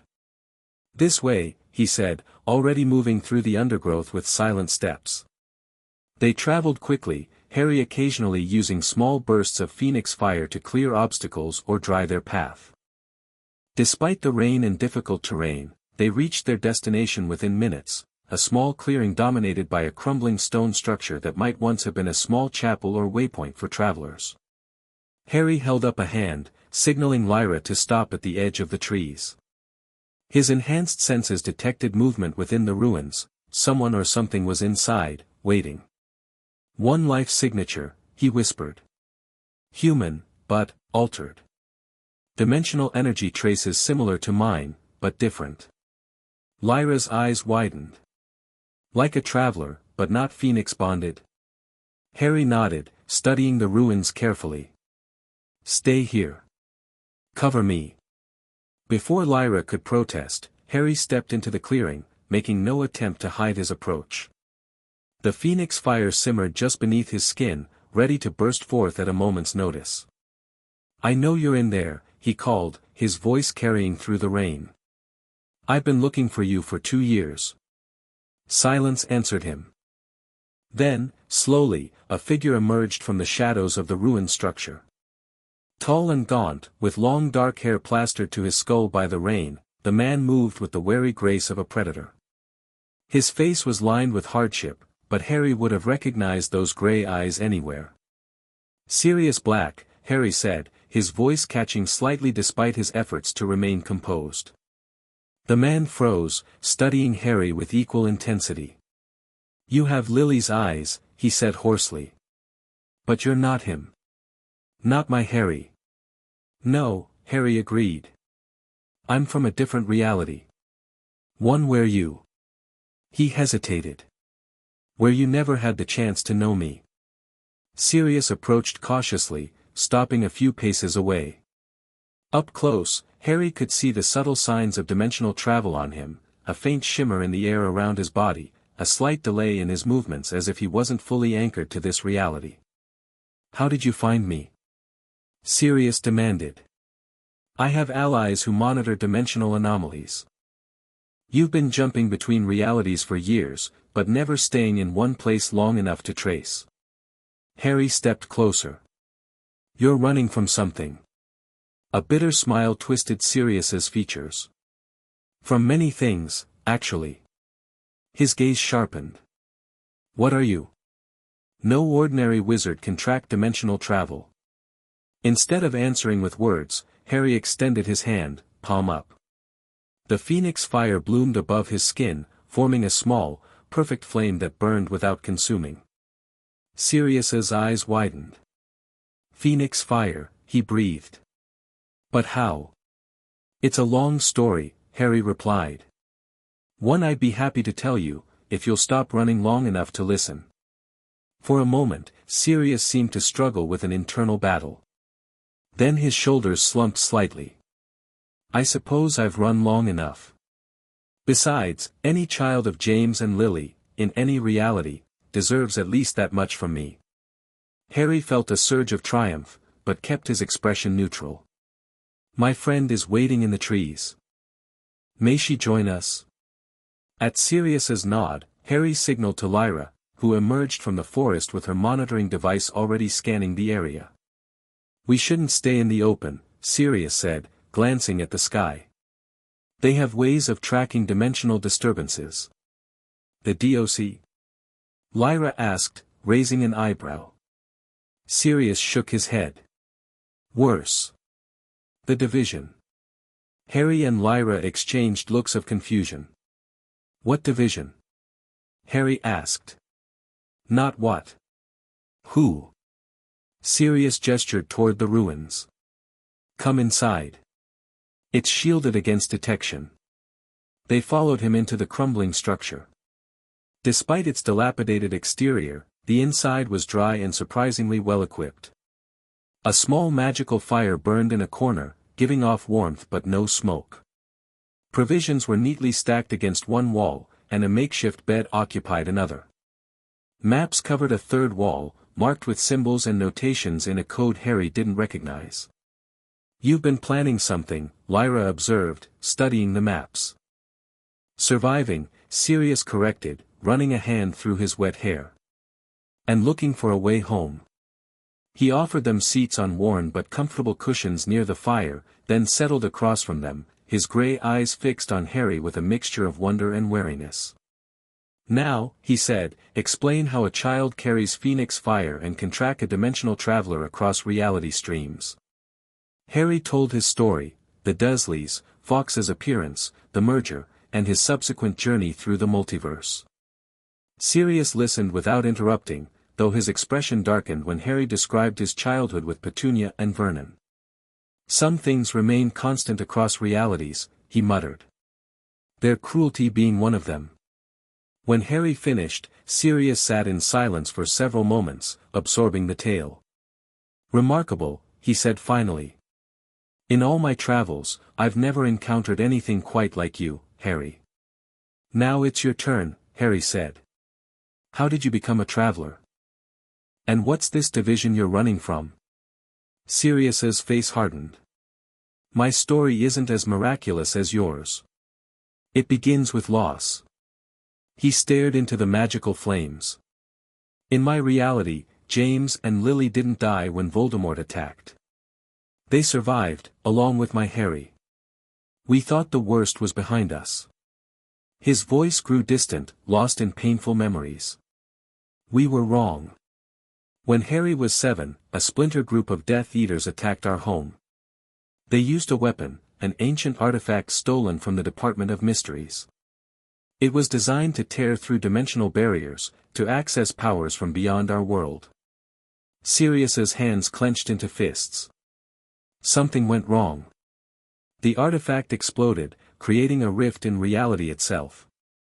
James, Lily, and Harry were caught in it. One moment they were there, the next. His voice broke. Gone. Not dead, I would have felt it. Just, elsewhere. Lost in the multiverse. You've been looking for them, Harry realized. Jumping between realities, trying to find your family. Sirius nodded grimly. The explosion infused me with dimensional energy, not as refined as your Phoenix bond, but enough to let me travel between worlds. I've been searching for years, always one step ahead of the division. You still haven't explained who they are, Lyra prompted. The Department of Dimensional Oversight and Violation Intervention, Sirius replied. A secret branch of the Ministry that monitors and controls dimensional breaches. When the artifact exploded, they blamed me for the incident. Claimed I was attempting to use forbidden dimensional magic. Harry's brow furrowed. But surely they're looking for your family too. A harsh laugh escaped Sirius. They're not interested in rescue, Harry. They're interested in containment. In their view, anyone exposed to dimensional energy becomes a breach risk, a threat to the stability of their precious reality. If they find James, Lily, and Harry, they'll neutralize them, just as they've been trying to do to me. Neutralize? Lyra asked, though her expression suggested she already knew the answer. Execute, Sirius said bluntly. Or worse, imprisonment in a null dimension pocket, where they can study the effects of dimensional exposure indefinitely. Harry felt a chill that had nothing to do with the rain outside. You're saying that in some realities, the magical governments actively hunt dimensional travelers? Not some, Sirius corrected. Most. The DOC at least attempts to maintain balance, they monitor rather than eliminate. But individual reality governments? They see dimensional manipulation as the ultimate threat to their power. Lyra frowned, tapping at her device. That's not in any of our briefings. The DOC maintains that most reality streams are unaware of the multiverse. A convenient fiction, Sirius said bitterly. The truth is that most magical governments have some awareness of alternate realities. The more advanced ones actively study them. And the most paranoid. He gestured to himself. Hunt those who can move between them. Harry absorbed this troubling information. It changed his understanding of his mission. If magical authorities were actively targeting dimensional travelers, his rescues faced dangers beyond the immediate threats he saved them from. That's why you never stay in one place, he said to Sirius. You're not just looking for your family, you're staying ahead of these division agents. Precisely. Sirius reached beneath his tattered coat and withdrew a small device that looked like a pocket watch. This detects when they're close. It's been activating more frequently lately. They're getting better at tracking me. Harry made a decision then, one that had been forming since he'd first detected Sirius's dimensional signature 2 years ago. Come with us, he said firmly. To Haven. It's a neutral pocket dimension, shielded from most tracking methods. You'd be safe there, and we could coordinate a proper search for your family. Sirius's expression showed temptation, but also doubt. I've heard whispers of Haven, but never found the way. How do you know the division couldn't follow? Haven exists between reality streams, Lyra explained. Its dimensional frequency constantly shifts, making it nearly impossible to track. Even the DOC has limited jurisdiction there. Besides, Harry added, I've become quite good at covering my tracks. He demonstrated by creating a small phoenix flame that moved with unusual complexity, weaving patterns in the air that seemed to bend the light around them.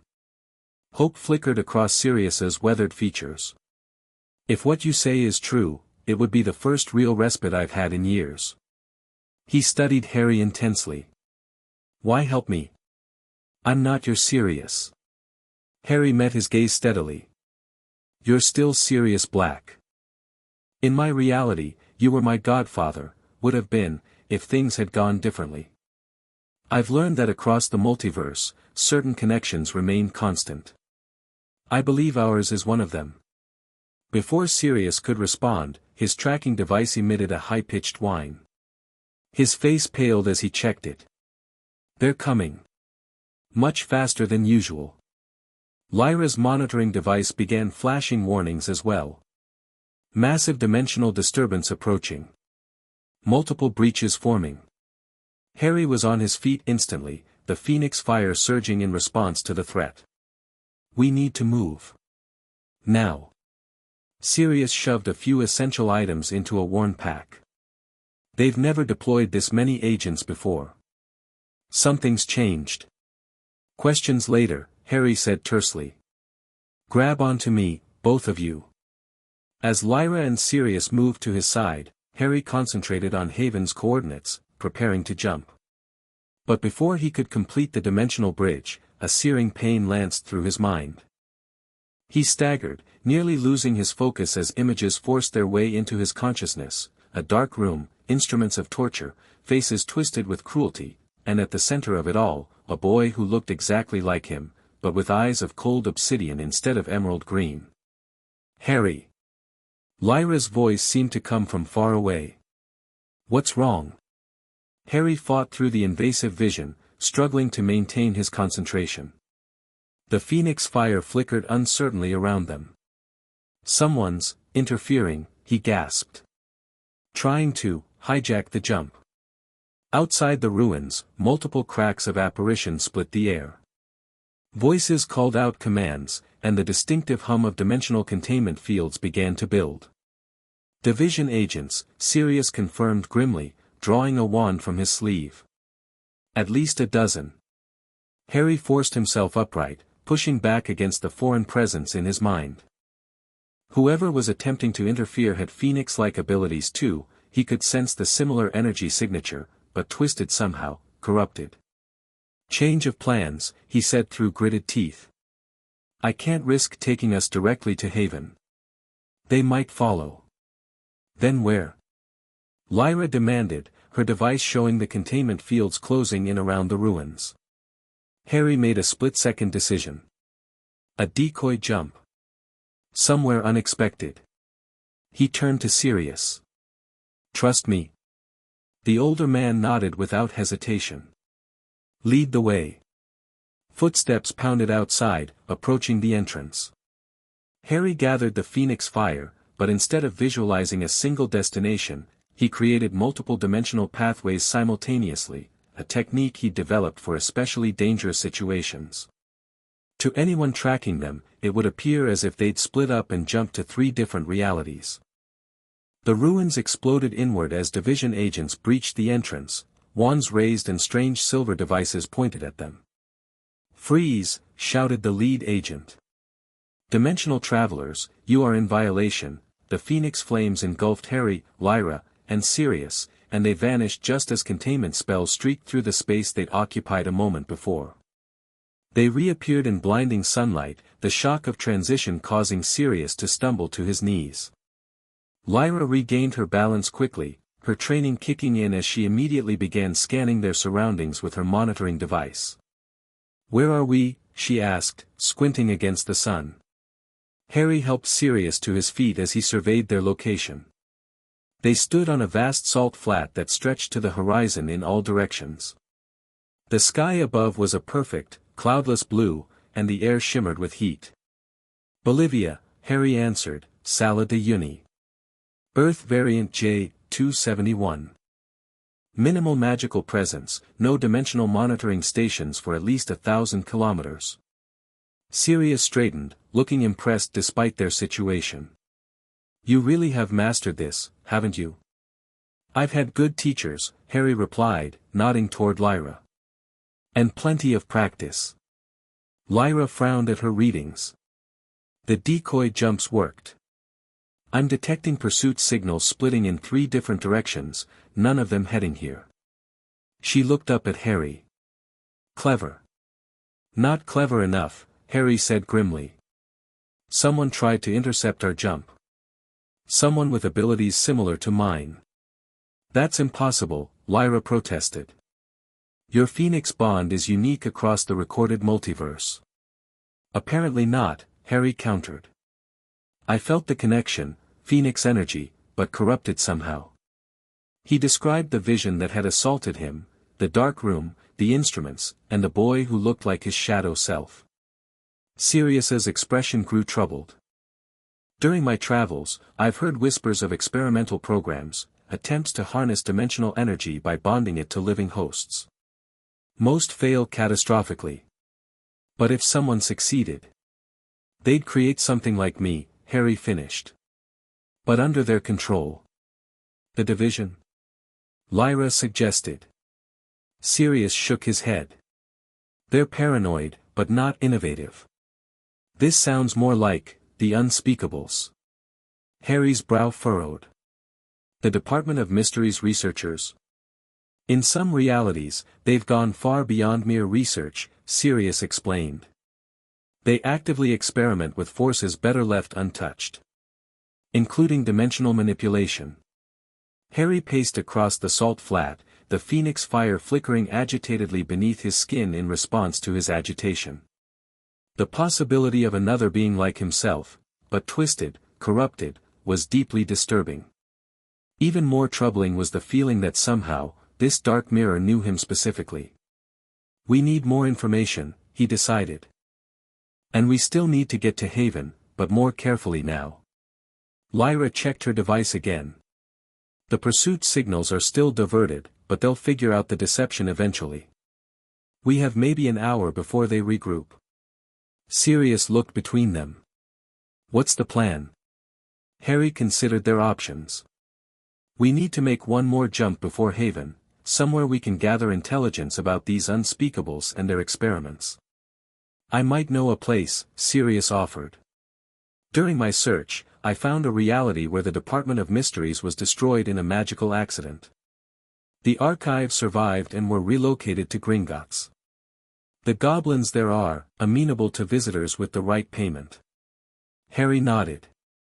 Goblins tend to be consistent across realities. If they're anything like Nagnok and his network, they'll value information over political allegiances. Can you get us there? Lyra asked Sirius. Not directly, he admitted. My jumping is less precise than Harry's. But I can provide the dimensional coordinates. Harry absorbed the information as Sirius shared it, not just the spatial coordinates, but the unique dimensional frequency of that particular reality. After 6 years of practice, Harry could interpret this data instantly, forming a clear mental image of their destination. Got it, he confirmed. Everyone ready? As they prepared to jump, Harry took extra precautions. He wrapped the phoenix fire around them in multiple layers, creating a shield against detection and interference. If the shadow version of himself tried to intercept them again, they'd be better protected. The golden flames engulfed them, gentler than before but more densely woven. As they began to fade from the salt flat, Harry felt a faint pressure against his mental shields, the dark presence searching for them, but his defenses held. They vanished from Bolivia, leaving nothing behind but 3 sets of footprints rapidly filling with windblown salt. The goblin archives looked nothing like Gringotts Bank. Instead of marble and grandeur, they emerged in a vast underground cavern lined with countless shelves carved directly into the stone. Crystal orbs provided illumination, casting a bluish glow over ancient tomes and artifacts secured behind protective enchantments. A goblin in elaborate robes approached them immediately, expression neutral but alert. Dimensional visitors, he noted without surprise. State your purpose.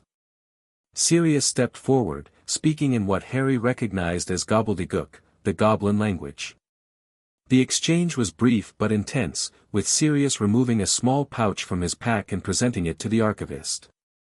The goblin examined the contents, which Harry glimpsed as rare gems that seemed to shift colors in the light, before nodding in satisfaction. 3 hours, the goblin announced in English. Section 14 is available for your research. No artifacts may be removed. No copies made without payment. He fixed Harry with a penetrating stare. And no phoenix fire near the ancient manuscripts. Harry blinked in surprise. You know what I am. The goblin's expression didn't change. We know many things, flame child. Including that your kind should not exist in this era. Without elaborating, he turned and led them deeper into the archives. Section 14 proved to be dedicated to interdimensional research. Shelves upon shelves of books, scrolls, and crystal memory orbs contained information that would have made the DOC apoplectic, detailed maps of reality streams, accounts of travelers throughout history, and explicit instructions for various methods of dimensional manipulation. Why would the goblins preserve all this? Lyra wondered, running her fingers reverently over a tome titled, The Cartography of Realities. Knowledge is power, the archivist replied from behind them. And power should be preserved, even when dangerous. He selected several volumes and placed them on a stone table. These contain the information you seek about experimental bonding. Harry approached the table cautiously. How did you know what we were looking for? The goblin's smile revealed pointed teeth. Your dimensional signature is distinctive. As is the corruption attempting to track it. He tapped one of the books. Begin here. Project Eclipse, Theoretical Applications of Force-Dimensional Bonding. With that cryptic statement, the archivist departed, leaving them alone among the forbidden knowledge. For the next 2 hours, they immersed themselves in research. The books detailed horrifying experiments conducted across multiple realities, attempts to artificially create dimensional travelers by bonding humans to various energy sources. Most ended in tragedy, with test subjects disintegrating or going insane from the process. But one account caught Harry's attention. A researcher named Rookwood had theorized that a young wizard with the right magical potential could be bonded to a shadow phoenix, a corrupted version of the mythical bird created through dark rituals. The text included disturbing illustrations of the procedure, showing a child suspended in a chamber filled with swirling darkness. This has to be it, Harry said, showing the others. Look at the date, approximately 10 years ago, in a reality designated URX 77. Lyra checked her database. URX 77. That's a dark variant. A timeline where Voldemort succeeded in conquering magical Britain. Sirius leaned closer, his face pale. The subject, they don't name him, but look at the description. Male child, age 15 months, survivor of killing curse with unusual magical potential. The implications hit Harry like a physical blow. It's me, he whispered. Or rather, a version of me.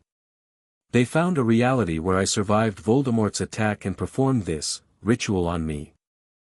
Creating a dark mirror of you, Lyra concluded grimly. With abilities that mirror your phoenix bond, but corrupted. Harry continued reading, his horror growing.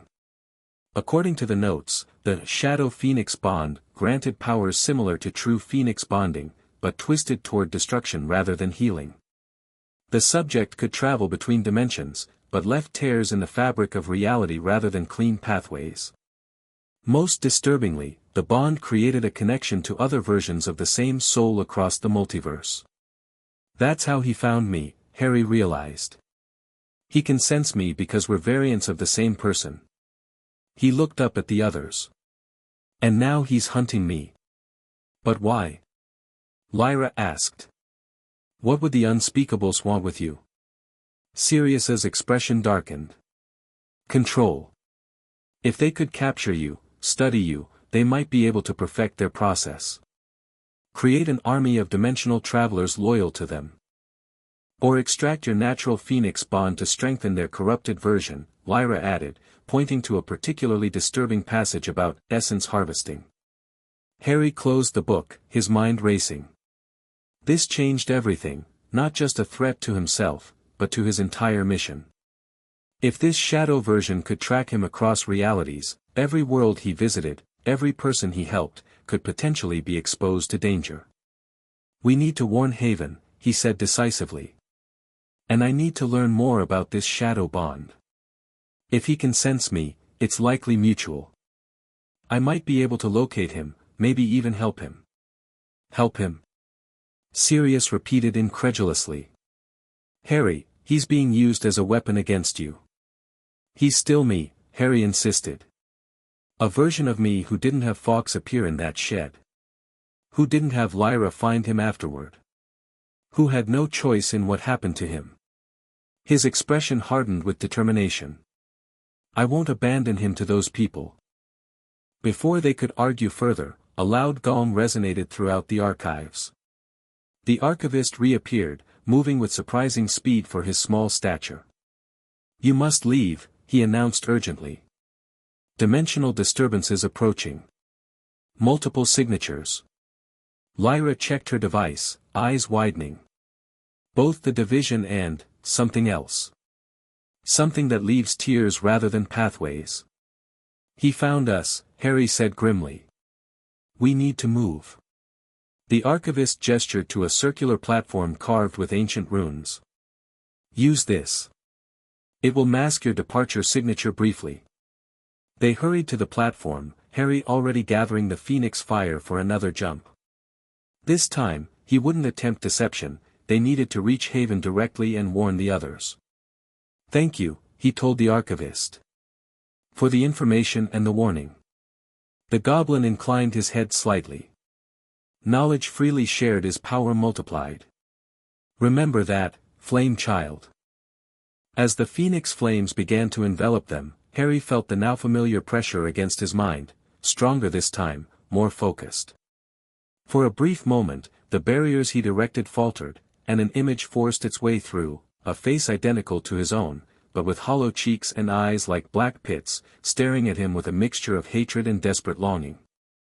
"I see you now," whispered a voice that was a twisted echo of his own. "I'll find you wherever you go." Harry reinforced his mental shields, pushing back against the intrusion. "Who are you?" he projected into the connection. A bitter laugh echoed in his mind. "I'm you, brother. The you that wasn't saved. The you they broke and remade." Before Harry could respond, the connection was severed as they vanished from the archives in a swirl of golden flame, the ancient platform absorbing the dimensional wake that would normally have followed their departure. Haven appeared around them, not the familiar cafe where Harry and Lyra usually met, but the secure arrival chamber reserved for emergency jumps. The crystalline walls immediately activated, sealing the room with protective enchantments designed to prevent tracking. Sirius staggered against a wall, clearly drained from the rapid sequence of jumps. Despite his own dimensional abilities, he lacked Harry's stamina for repeated travel. Lyra immediately began interfacing with Haven's central monitoring system, uploading data from her device. "Security protocols engaged," announced a melodic voice from hidden speakers. "Welcome back, Flame Child. New visitor identified and logged." Harry helped Sirius to a bench along the wall.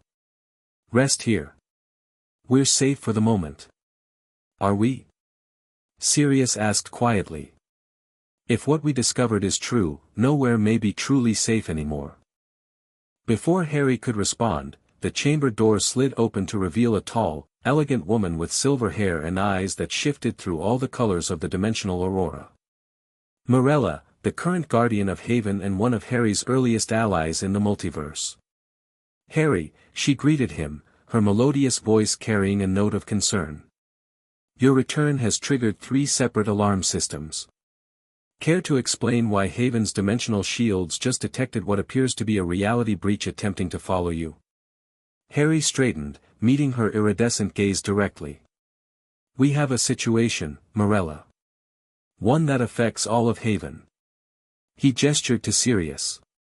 "This is Sirius Black, a dimensional traveler I've been searching for. And we've just discovered that the unspeakables in timeline URX-77 have created a corrupted version of me with Shadow Phoenix abilities." Mirella's shifting eyes widened slightly, the equivalent of extreme shock from the normally impassive guardian. "The council chamber. Now. Haven's council chamber resembled an amphitheater carved from living crystal, with 7 ornate chairs arranged in a semicircle facing a central speaking platform. Each chair represented a different faction of Haven's diverse population: refugees, researchers, peacekeepers, dimensional natives, merchants, archivists, and the Guardian herself. Harry stood at the center of the chamber, having just finished explaining everything they'd discovered in the Goblin archives. Sirius sat nearby, occasionally adding details about the division and their hunting methods. Lyra stood at a control panel, displaying relevant data from her device on floating holographic screens. "This is unprecedented," said Archivist Thorne, a wizened man who had personally documented dimensional events for over 2 centuries. "A Shadow-Phoenix bond, the implications are devastating." "More concerning is the connection between them," noted Peacekeeper Vex, a stern woman with military bearing. "If this dark variant can track Flame Child across realities, Haven itself could be compromised." Murmurs of agreement filled the chamber. Harry waited patiently for the discussion to settle before speaking again. "I understand the risks," he said firmly. "But I believe there's more to this situation than an immediate threat. This shadow version of me is a victim too, bonded against his will, used as a weapon. If I could reach him somehow, communicate with him directly." "Absolutely not," Vex interrupted.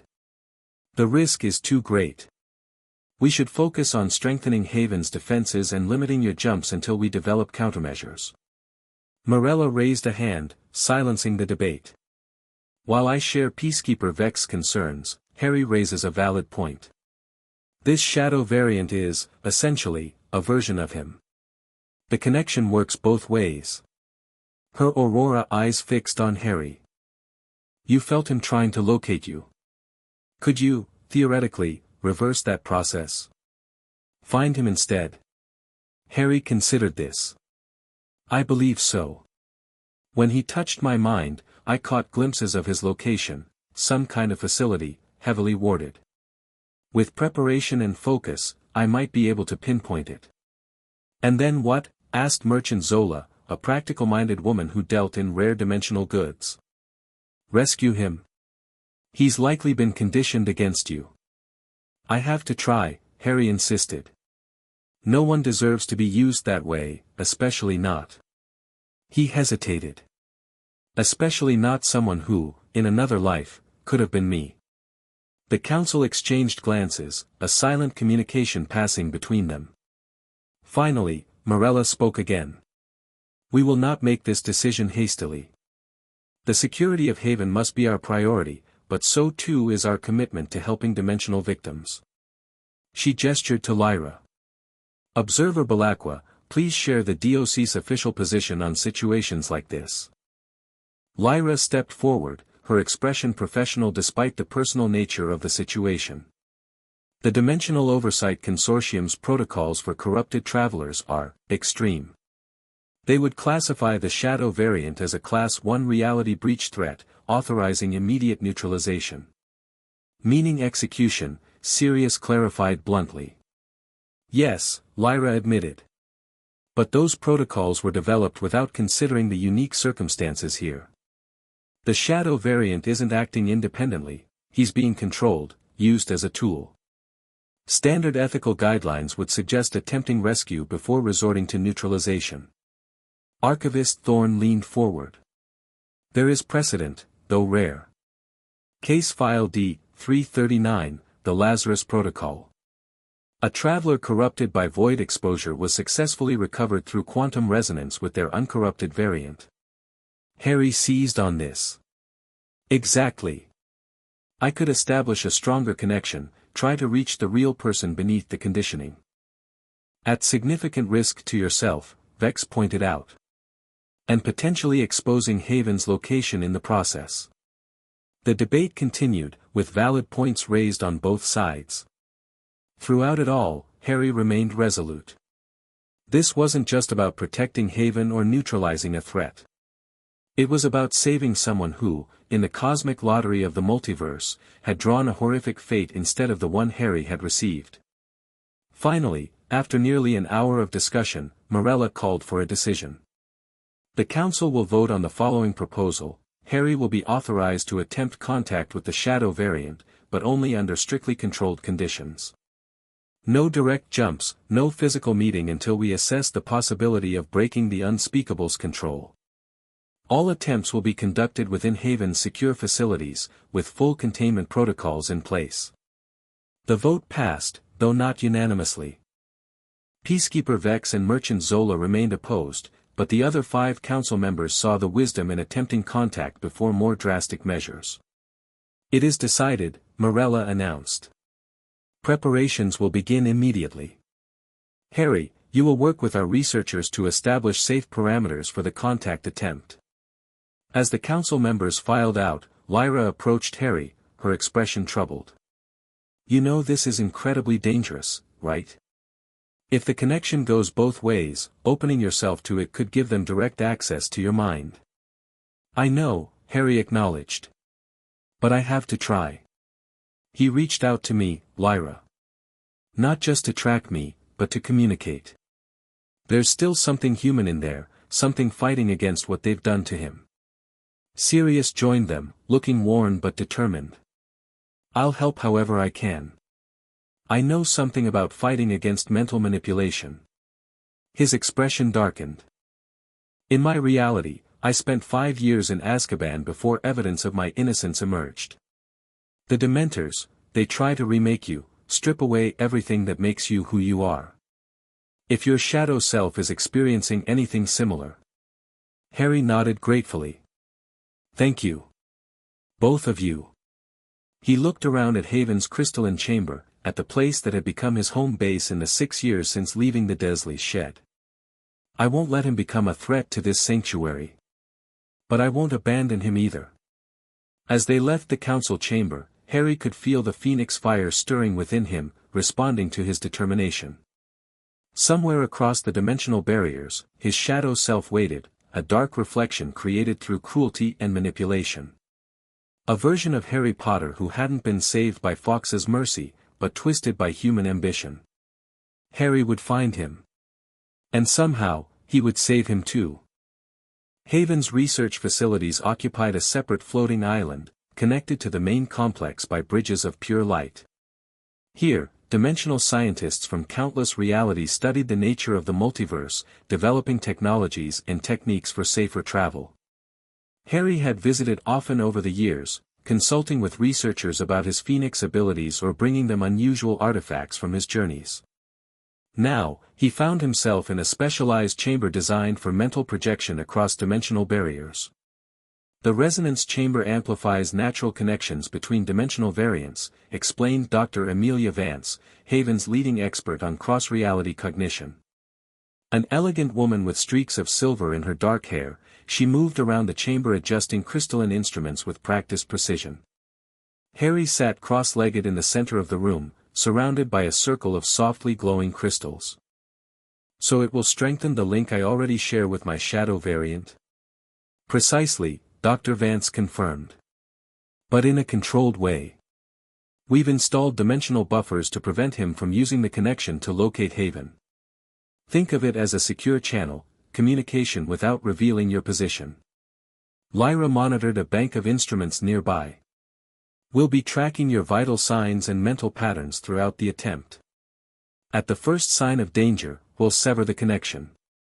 And I'll be standing by to pull you out physically if necessary, Sirius added from his position near the door, where he served as an additional layer of security. Harry nodded, feeling a mixture of determination and apprehension. In the 3 days since the Council's decision, he had prepared intensively, strengthening his mental shields, practicing controlled openings in those defenses, and studying everything Haven's archives contained about shadow phoenixes. Remember, Dr. Vance cautioned, this isn't like normal legilimency or even dimensional communication. You're attempting to connect with a variant of yourself who has been twisted against his nature. The experience may be disorienting. I understand, Harry assured her. I'm ready. Dr. Vance stepped back, activating the final sequence on the control panel. Beginning resonance in 3, 2, 1. The crystals surrounding Harry pulsed with golden light, matched to the unique frequency of his phoenix fire. He closed his eyes, focusing inward on the connection he'd felt in the goblin archives, that moment of contact with a mind simultaneously foreign and familiar. At first, he felt nothing but his own consciousness, the steady rhythm of the phoenix fire flowing through his veins. Then, gradually, he became aware of a shadow at the edges of his perception, a darkness that mirrored his light, calling to him across the vast expanse of the multiverse. Harry reached for that shadow, not aggressively but with cautious invitation. "I know you're there," he projected into the void. "I want to talk." The darkness recoiled, then surged forward with unexpected force. Harry's mental shields buckled under the assault, but didn't break entirely. He felt cold tendrils probing for weaknesses, searching for a way past his defenses. "Tricks," hissed the shadow voice. "Traps. They always set traps." "No tricks," Harry responded, maintaining his position without attacking or retreating. "Just me. Just, you." The assault paused momentarily, confusion rippling through the darkness. "Not me. Never me. I am the weapon. The hunter. The shadow that devours light." Harry sensed the conditioning behind those words, phrases beaten into the shadow self's mind through torture and manipulation. But beneath them lay something else, a core of defiance, of rage against the chains that bound him.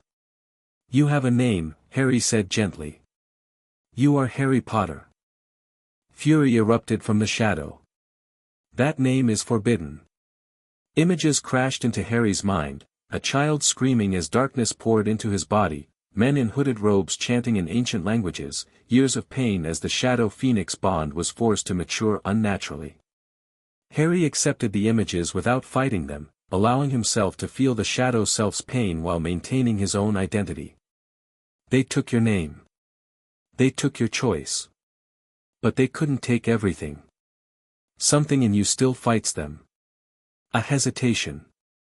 Then, more quietly, "Fighting is punished." "Not with me," Harry assured him. "I'm not them. I'm what you could have been, in another life. If Fawkes had found you instead of their shadow phoenix." More confusion, but the aggressive probing had stopped. Harry sensed the shadow self trying to understand, to reconcile what he was experiencing with what he'd been taught. "They said, other versions must be eliminated. Absorbed. Only one can exist." The shadow's presence flickered with uncertainty. "But you don't want to eliminate me." "No," Harry confirmed. "I want to help you. Free you." Bitter laughter echoed through the connection. "There is no freedom. They are always there, in my mind. Watching. Controlling."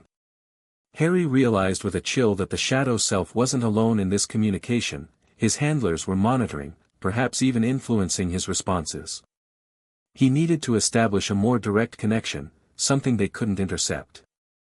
With careful precision, Harry sent a tendril of pure phoenix fire through the link, not to attack, but to touch the core of the shadow self directly, bypassing the layers of conditioning and control.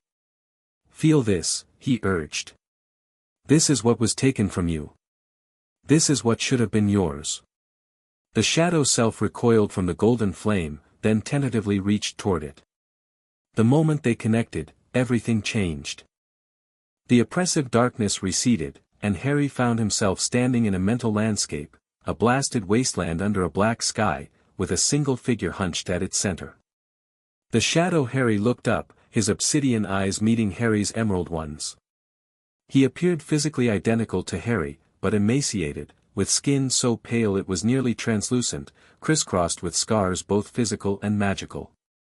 "You're real," the shadow Harry whispered, his voice hoarse as if rarely used. "They said you were a threat, an abomination. But you're, me." "Yes," Harry confirmed, moving closer but stopping when the shadow self flinched. "A version of you from a reality where things happen differently." The shadow Harry glanced fearfully at the dark sky. "They're trying to pull me back." They felt the connection change. His hands clenched into fists. I've never been able to block them completely. They're always there, watching, punishing. How do they control you? Harry asked urgently, knowing their time was limited. The binding. Shadow Harry pulled aside his tattered shirt, revealing a horrific scar over his heart, a brand in the shape of a phoenix with its wings spread, but twisted and wrong. It connects me to the shadow phoenix they created. And connects them to me. Harry's mind raced, comparing this information with what he'd learned about his own bond. His merger with Fawkes had been voluntary, symbiotic. This corruption was parasitic, forced, designed to allow external control. Listen to me, he said intently. The connection works both ways. They use it to control you, but you can use it to fight back. The phoenix fire responds to emotion, to need. To choice. Shadow Harry shook his head frantically. No choice. Never choice. Weapon doesn't choose. You are not a weapon, Harry insisted, risking another step closer. You're Harry Potter. You survived Voldemort's attack as a baby. You have a lightning scar on your forehead that matches mine. He gestured to his own scar, which the shadow self mirrored unconsciously. You are more than what they made you. For a brief moment, something flickered in the shadow Harry's obsidian eyes, a spark of recognition, of desperate hope. But then the black sky above them split with a crack of thunder, and tendrils of darkness began to reach down toward the shadow self. They're coming, he gasped, falling to his knees. Breaking the connection. Punishment comes after. Harry acted instinctively, sending more phoenix fire through their link, creating a temporary shield around them both. I'll find you, he promised fiercely. Now that I've connected once, I can find you again. And I will help you break free. Shadow Harry looked up at him, and for an instant, the obsidian eyes flickered with emerald fire. If you come, they'll be waiting. It's a trap. They want your bond, your power. Let them try, Harry replied with grim determination. The darkness pressed harder against his shield, beginning to fracture it. Harry knew he had only moments left. What's your name? He asked quickly. What do they call you? A bitter smile twisted the shadow self's lips. Erebus, he whispered. They named me after the darkness between worlds. The shield shattered, and the mental landscape began to dissolve.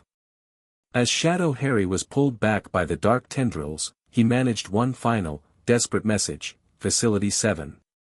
Black Forest. Don't, the connection severed violently, throwing Harry backward in the physical world.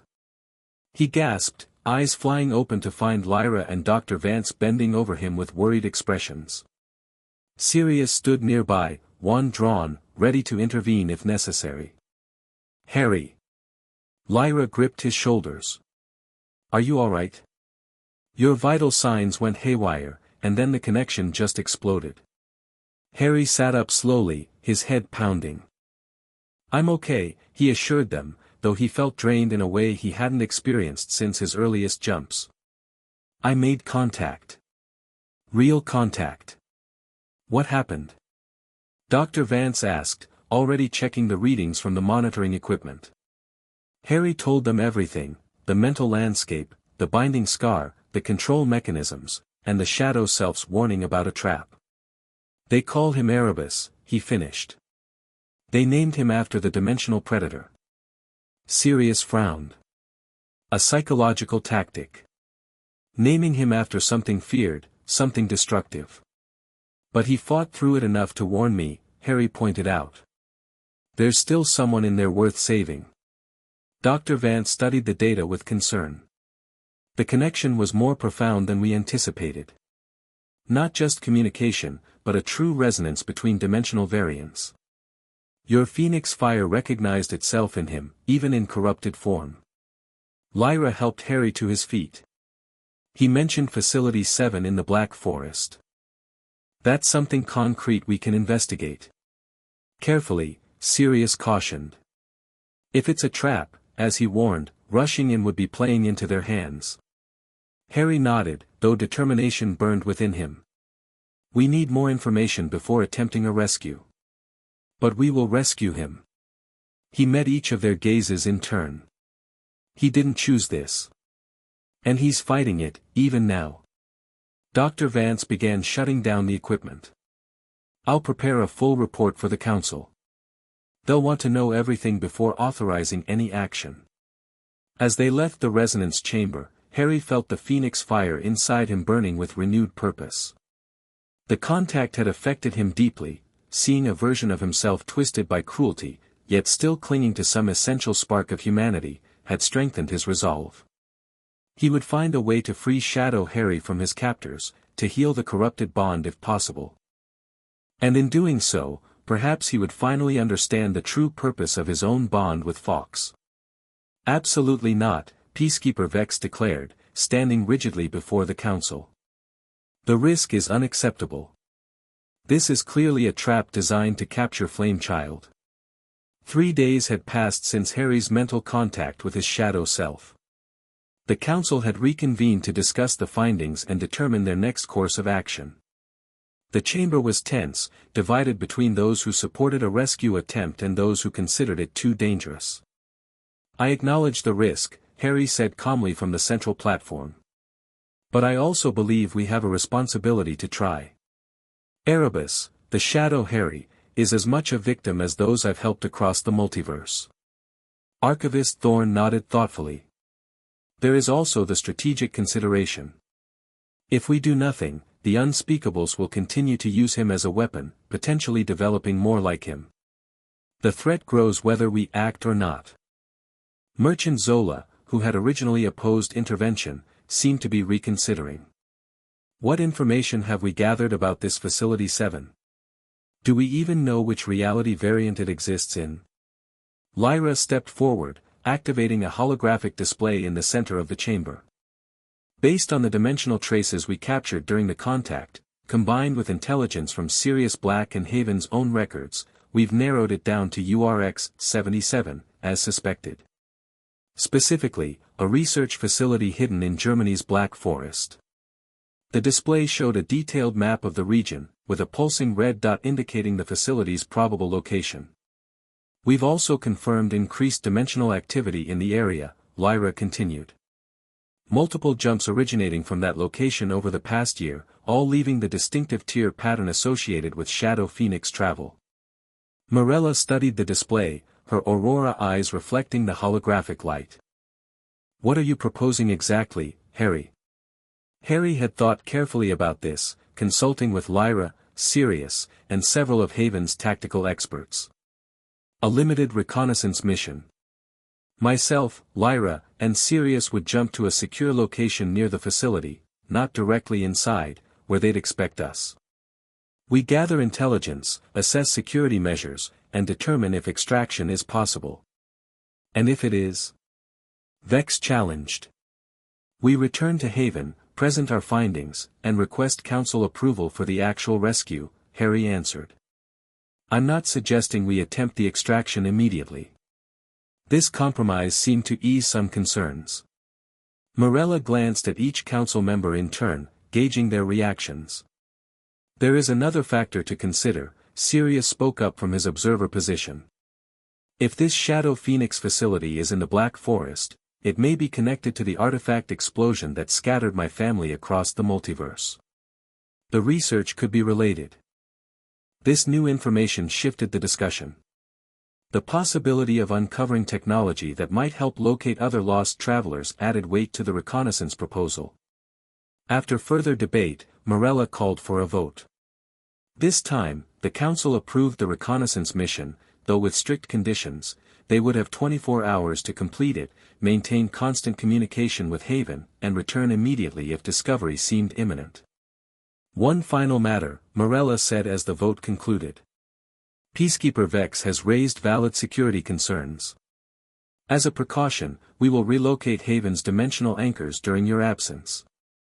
Should you be captured and the location compromised, the sanctuary can be shifted to its secondary coordinates. Harry nodded solemnly, understanding the gravity of this precaution. Haven rarely changed its dimensional position, as the process was resource-intensive and temporarily weakened its defenses. "We won't let you down," he promised. "And we won't take unnecessary risks." As the council adjourned, Lyra joined Harry at the platform. "We should begin preparations immediately. This won't be like your usual rescue jumps."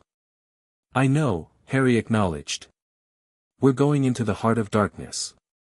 "Not alone," Sirius added, approaching them. "I've spent years evading people who want to capture or kill me. Those skills might prove useful." Harry studied his godfather's variant, seeing the determination beneath the weathered exterior. In the week since bringing Sirius to Haven, they'd begun forming a bond, different from what might have been in Harry's original timeline, but meaningful nonetheless. "We leave at dawn," Harry decided. "Let's gather what we need." The Black Forest lived up to its name. Dense evergreens blocked much of the morning sunlight, creating a perpetual twilight beneath the canopy. Mist clung to the forest floor, swirling around their ankles as Harry, Lyra, and Sirius materialized at their chosen arrival point, a small clearing 5 kilometers from the suspected facility location. Harry immediately sealed the dimensional pathway behind them, using the techniques he'd perfected over years of practice.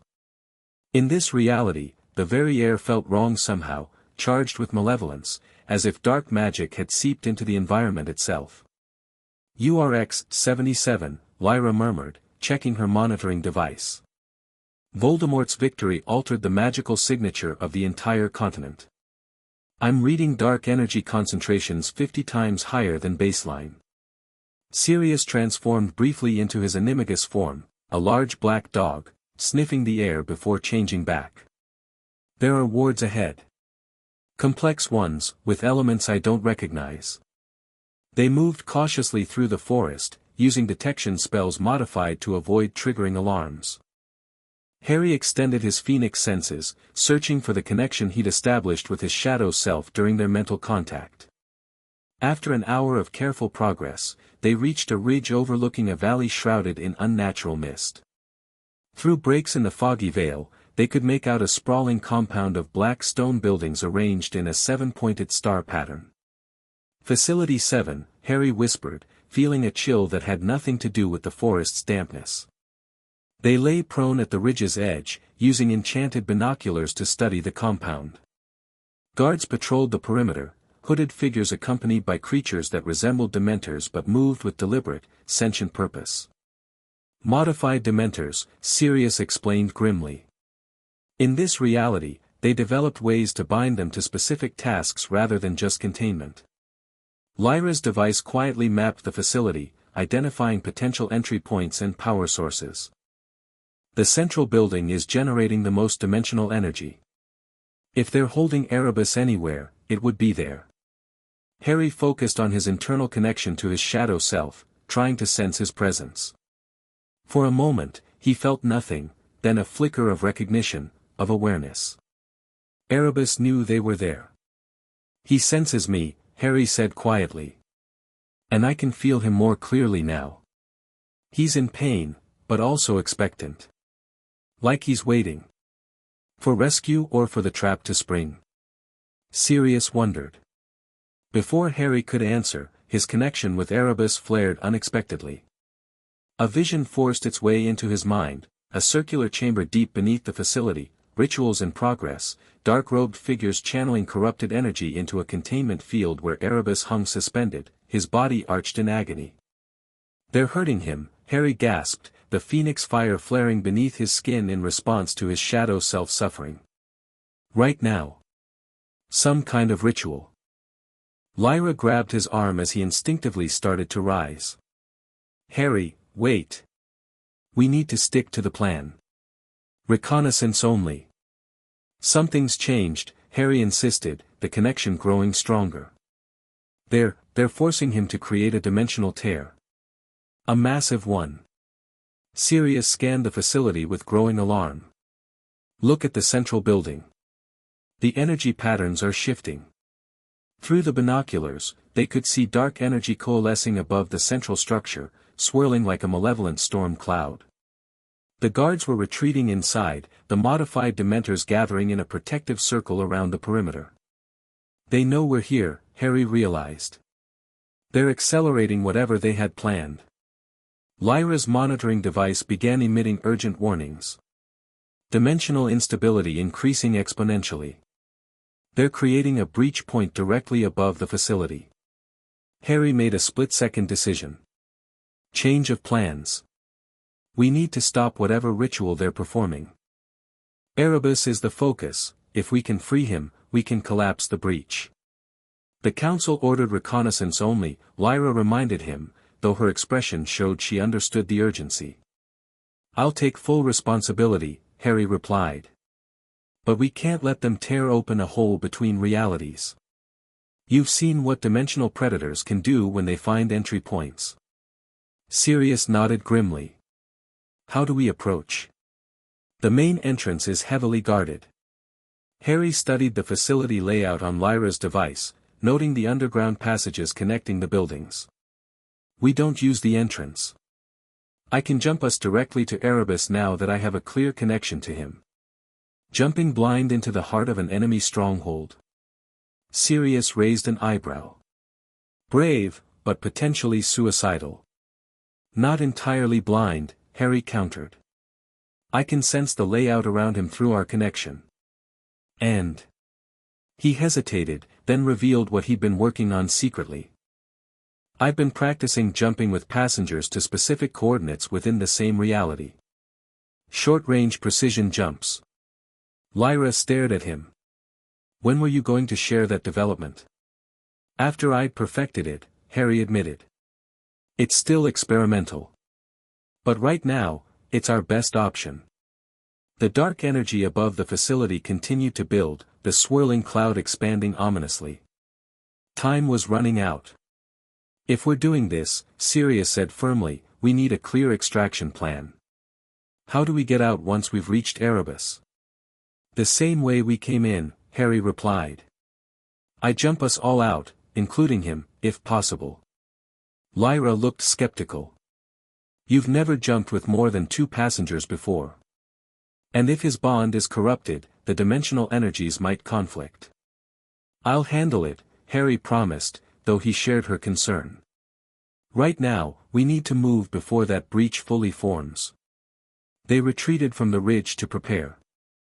Harry distributed the specialized equipment they'd brought, communication devices keyed to Haven's frequency, shield generators designed to block dark magic, and emergency beacons that would alert Haven if they were captured.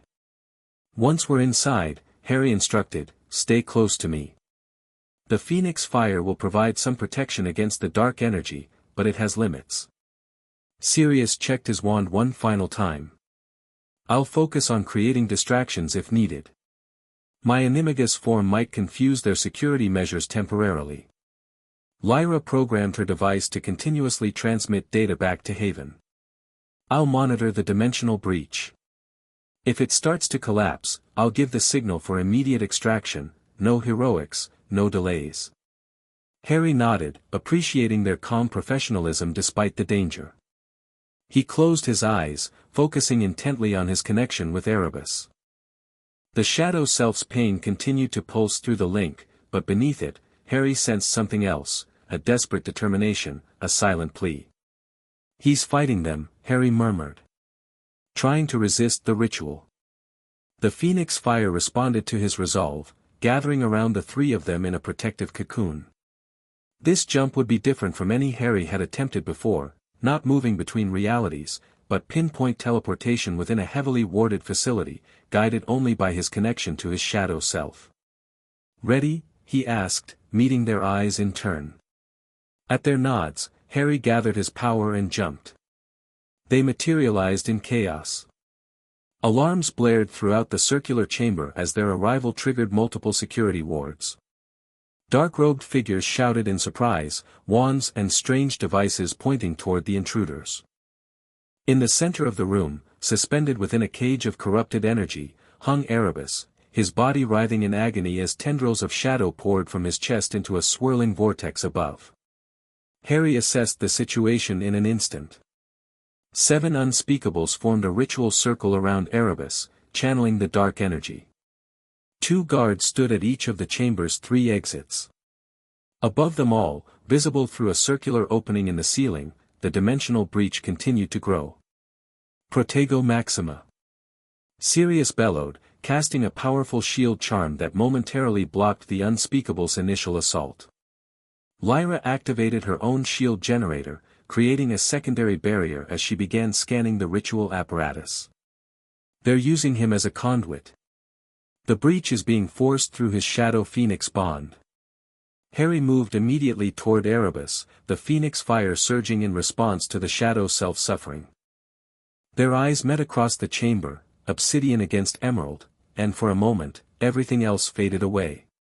Harry felt the connection between them intensify, the shared essence of their souls recognizing each other despite the corruption.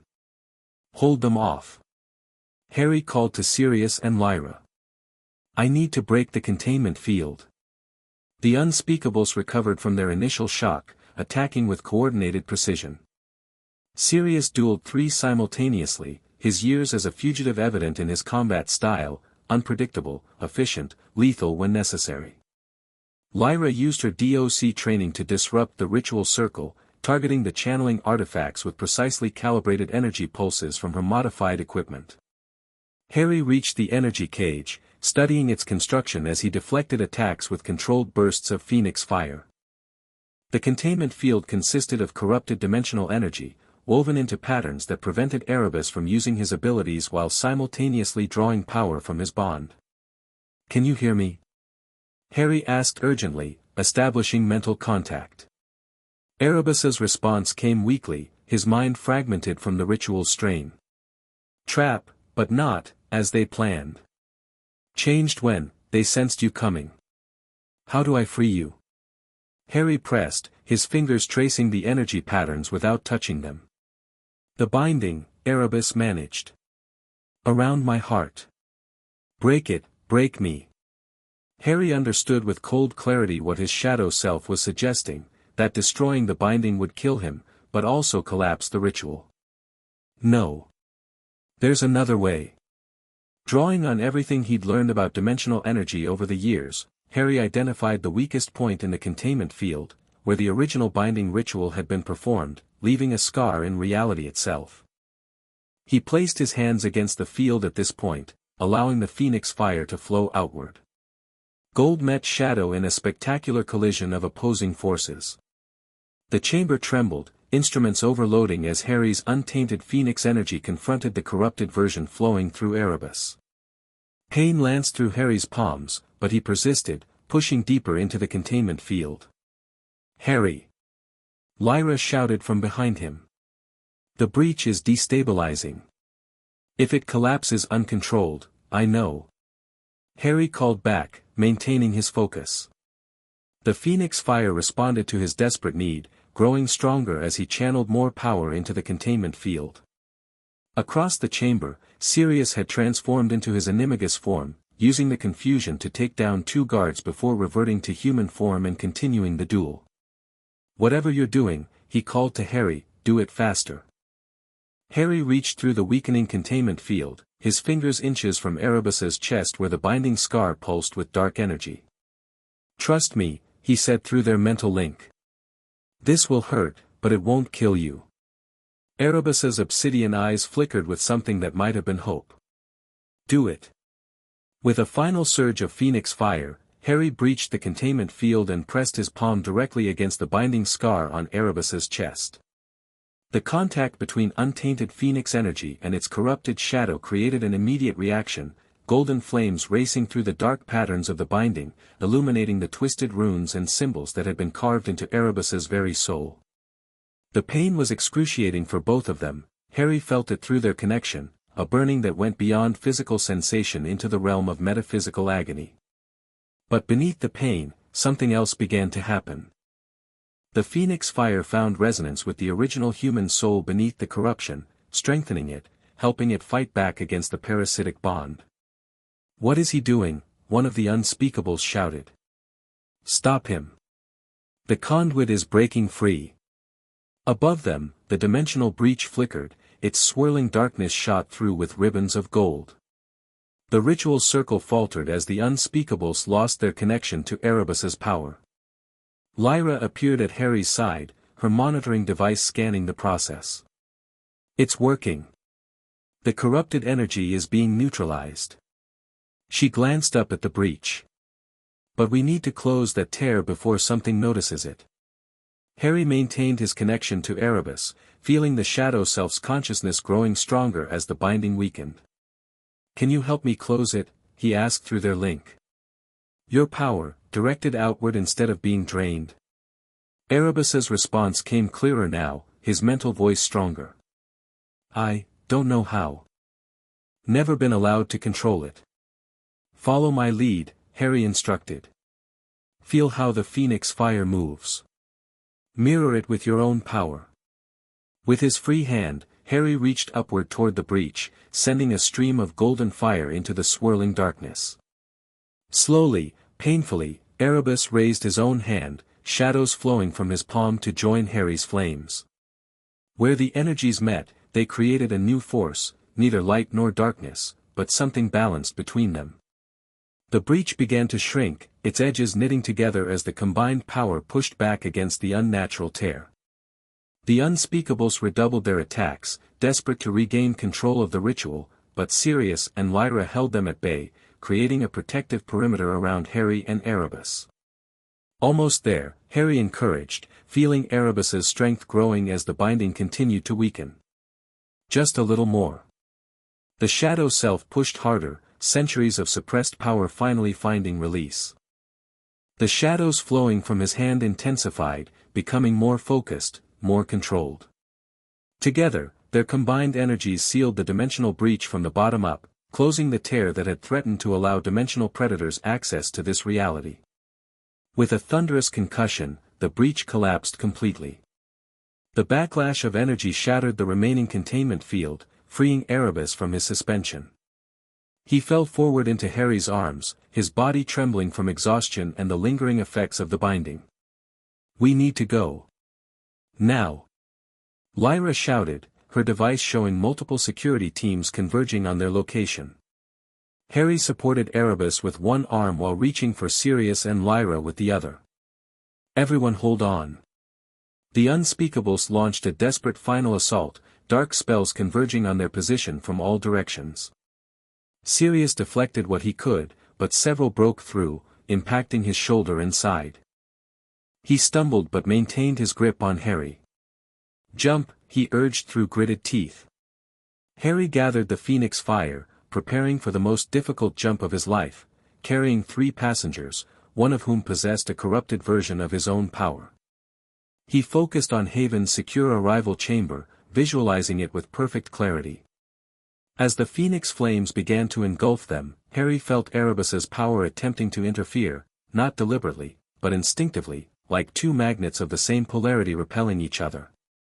The jump faltered, golden fire and shadow canceling each other out. It's not working. Lyra cried, her shield generator failing under the continued assault. Harry made an instantaneous decision. Instead of fighting against Erebus's power, he synchronized with it, adapting his jump to incorporate both energies. Change of destination, he informed them. Hold tight. With a final surge of combined power, they vanished from the facility, not in Harry's usual golden flame, but in a swirl of gold and shadow intertwined.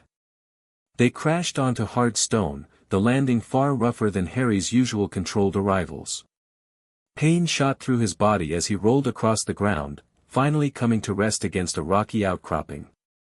Disoriented, he pushed himself to his knees, taking stock of their situation.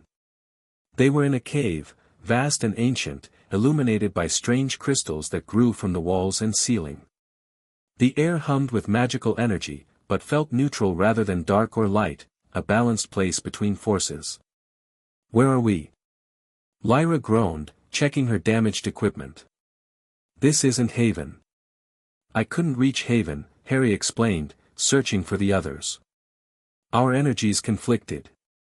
I had to find somewhere neutral, somewhere both Phoenix Fire and Shadow could exist in balance.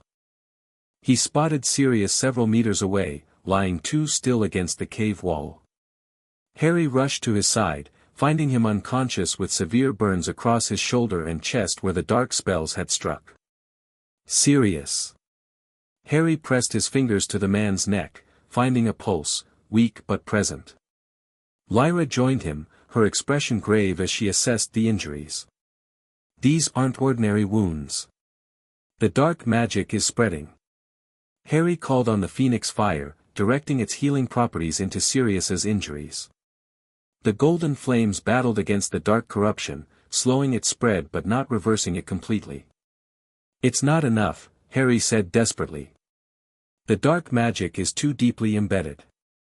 Perhaps I can help.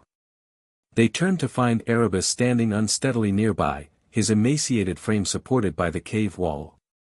The binding scar on his chest still glowed faintly, but the patterns had changed, the corruption partially neutralized by Harry's intervention. How? Lyra asked warily. Erebus approached cautiously, kneeling beside them. The shadow, it recognizes its own kind. I can draw out the darkness while you heal the damage. Harry hesitated only briefly before nodding. Do it. Erebus placed his pale, scarred hand over Sirius's wounds. Tendrils of shadow extended from his fingertips, seeping into the corrupted tissue. His face contorted with concentration as he slowly extracted the dark energy, drawing it into himself. As the corruption receded, Harry applied the Phoenix Fire, healing the now clean wounds. Together, their contrasting powers worked in unexpected harmony, darkness removing darkness, light restoring what remained. Gradually, Sirius's breathing steadied, his pulse strengthening. The burns faded to pink, newly healed skin, and the spreading darkness vanished completely. With a groan, he regained consciousness, blinking up at them in confusion. Did we make it? He asked hoarsely. Is this Haven? Not quite, Harry replied, helping him sit up. But we're safe for now. Sirius's eyes widened when he noticed Erebus kneeling beside them, dark energy still swirling around his hands. You helped heal me. Erebus withdrew slightly, uncomfortable with the attention. It seemed right. Now that the immediate crisis had passed, Harry took a moment to truly look at his shadow self. In person, the differences between them were more pronounced than they had appeared in their mental connection. Though they shared the same features, Erebus's years of captivity and abuse had left him gaunt and pale, his body covered in scars both physical and magical. The lightning scar on his forehead was matched by dozens of other marks, runes carved into his skin to control and channel his power. Yet despite everything, there was an unmistakable strength in him, a resilience that had allowed him to maintain some sense of self through years of torture and conditioning. How do you feel? Harry asked gently. The binding, is it still active? Erebus pressed a hand to his chest, where the scar continued to pulse faintly. Weakened, but not broken. I can feel them, trying to re-establish control, but distantly now. Lyra had been scanning their surroundings with her partially functioning equipment. This place is remarkable. It's a dimensional nexus point, a natural one, not artificially created like Haven. It exists simultaneously in multiple reality streams. That explains why I was able to bring us here despite our conflicting energies, Harry realized. It accommodates both. Sirius sat up further, wincing slightly. Where exactly is here? And more importantly, can they track us to it? Erebus spoke up, his voice stronger now. The crystal caves. I've seen them in their minds. The unspeakables know of this place but avoid it. The balanced energies interfere with their corrupted magic. He glanced around. We should be safe temporarily, but not indefinitely. We need to contact Haven, Lyra said, attempting to repair her communication device. Let them know we survived and have succeeded in the rescue. Harry nodded, though rescue seemed an inadequate term for what had transpired. They had freed Erebus from immediate danger, but the Shadow Phoenix bond remained, as did years of conditioning and abuse. Can you tell us what they were attempting with that ritual? Harry asked Erebus. Why create such a massive dimensional breach? Erebus's obsidian eyes darkened further. They sought to make contact with him. The true Erebus. The one I was named for. A chill ran through the group. The dimensional predator? Lyra clarified. Why would they want to contact something that consumes realities? Power, Erebus replied simply. They believe they could control it, channel its abilities through me. His expression turned bitter. They are fools. The darkness between worlds cannot be controlled, only temporarily directed. It would have consumed them eventually, along with their entire reality. Harry remembered his own brief encounter with Erebus, the ancient entity that had stalked him across realities years ago. The idea of deliberately summoning such a being was horrifying. Will they try again?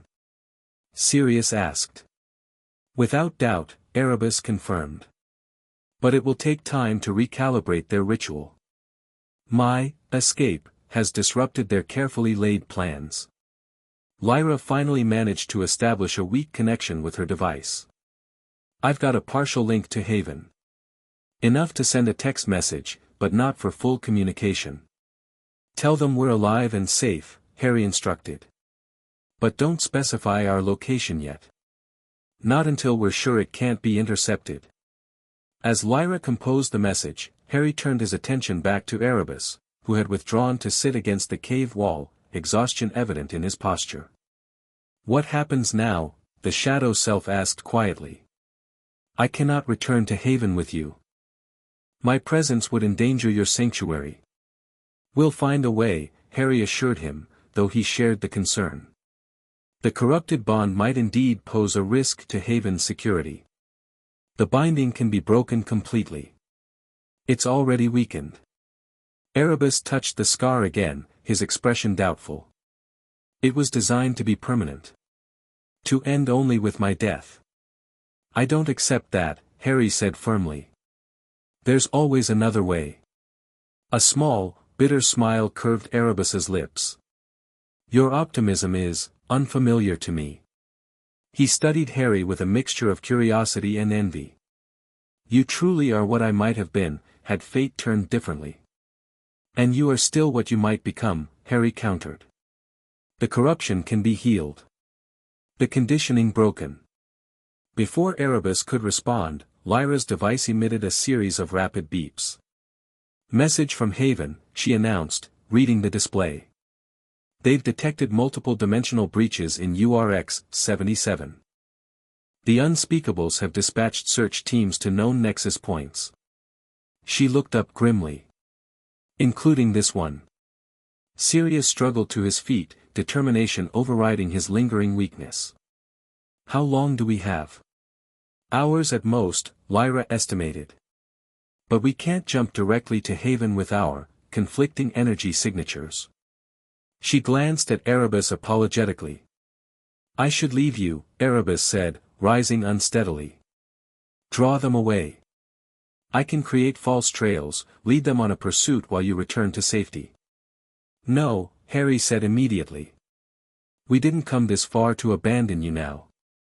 A tense silence fell over the group as they considered their limited options. Finally, Harry made a decision. There's another safe location we can reach. Not as secure as Haven, but protected. A place where we might find a way to break the binding completely. Where? Lyra asked. The archives, Harry answered. The Goblin repository we visited before. They have knowledge about dimensional bonds that even Haven lacks. Sirius nodded slowly. It's risky, but viable. The Goblin's neutrality is legendary across realities. Can you get us there? Lyra asked Harry. With our complex group dynamics. Her diplomatic phrasing made Erebus smile faintly. Harry considered the challenge. Not directly. But in stages, perhaps. He turned to Erebus. I need you to work with me, not against me. We need to synchronize our energies rather than fighting each other. Erebus looked doubtful. I have never used my power cooperatively. It was designed for destruction, for tearing rather than traveling. But at its core, it's still Phoenix energy, Harry insisted. Corrupted, yes, but with the same fundamental nature. He held out his hand. Let me show you. After a moment's hesitation, Erebus reached out, placing his scarred palm against Harry's. The contact sent a shock through both of them, like touching a mirror that suddenly became a window. Their energies flared, golden fire meeting shadow, initially repelling each other before gradually finding resonance. Feel that? Harry encouraged. The underlying pattern is the same. The corruption is layered on top, but doesn't change the essential nature. Erebus closed his eyes, focusing on the sensation. I see it. Like looking through murky water at clear depths below. Focus on those depths, Harry instructed. Let your energy align with mine, neither dominating the other. As they practiced, Lyra monitored her device, tracking the approaching search teams. They're moving faster than expected, she warned after 20 minutes. We've got less than an hour. Sirius had recovered enough to help prepare for their departure, gathering the scattered equipment and keeping watch at the cave's main entrance. How's the synchronization coming? He called.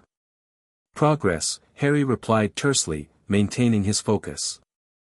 The process was delicate, finding harmony between fundamentally opposed forces required intense concentration from both of them. A few more minutes. Finally, after nearly 40 minutes of practice, they achieved a stable resonance, their energies flowing in parallel channels rather than colliding. It wasn't perfect, but it might be enough for a controlled jump. We're ready, Harry announced. Everyone together. They gathered in the center of the cave, forming a tight circle. Harry and Erebus stood opposite each other, hands clasped to maintain their synchronized energy flow. Sirius and Lyra positioned themselves between them, each with a hand on both Harry and Erebus to complete the circuit. Focus on the archives, Harry told Erebus, sharing his mental image of the goblin repository.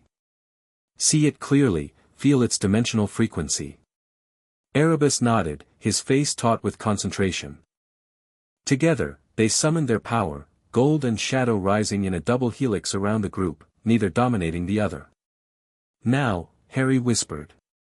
The cave vanished as they jumped, not with Harry's usual smooth transition, but not with Erebus's reality tearing either. Instead, they moved through the dimensional barriers like water flowing between rocks, finding the natural paths of least resistance. They materialized on the familiar arrival platform in the Goblin archives, their appearance setting off a series of chimes that echoed through the vast repository. Almost immediately, the archivist appeared, unsurprised by their arrival. The travelers return, he noted, his gaze lingering on Erebus. And bring with them a shadow that should not exist. Despite his words, there was no judgment in the goblin's tone, merely observation. We seek sanctuary, Harry explained. And knowledge about breaking corrupted bonds. The archivist studied them thoughtfully, paying particular attention to the synchronized energies still visible around Harry and Erebus. Interesting. Light and shadow in balance, if temporarily. He gestured for them to follow. Come. The sanctuary protocols must be activated quickly. Your pursuers have ways of tracking corrupted Phoenix energy. As they followed him deeper into the archives, Lyra finally established a secure connection with Haven. Sending full report now, she murmured to Harry. The council won't be happy about our deviation from the reconnaissance plan. They'll understand once they see what we discovered, Harry replied, though he wasn't entirely convinced. The council's primary concern was Haven's security, which might now be compromised by their actions. The archivist led them to a circular chamber deep within the repository. Ancient runes covered the walls, ceiling, and floor, forming complex patterns that shifted and realigned as they entered. The Sanctuary of Balance, the Goblin announced. One of 7 neutral spaces that exist across the dimensional spectrum. Here, neither light nor shadow holds dominance, and pursuers cannot penetrate without explicit permission from those within. Harry felt the chamber's magic wash over them, neither welcoming nor rejecting, simply acknowledging their presence and incorporating it into the sanctuary's defenses. The constant tension between his and Erebus's energies eased slightly, the balanced environment supporting their temporary harmony. "You have 3 days," the archivist informed them. "After that, the sanctuary must reset, and you must depart." He pointed to an alcove filled with ancient tomes.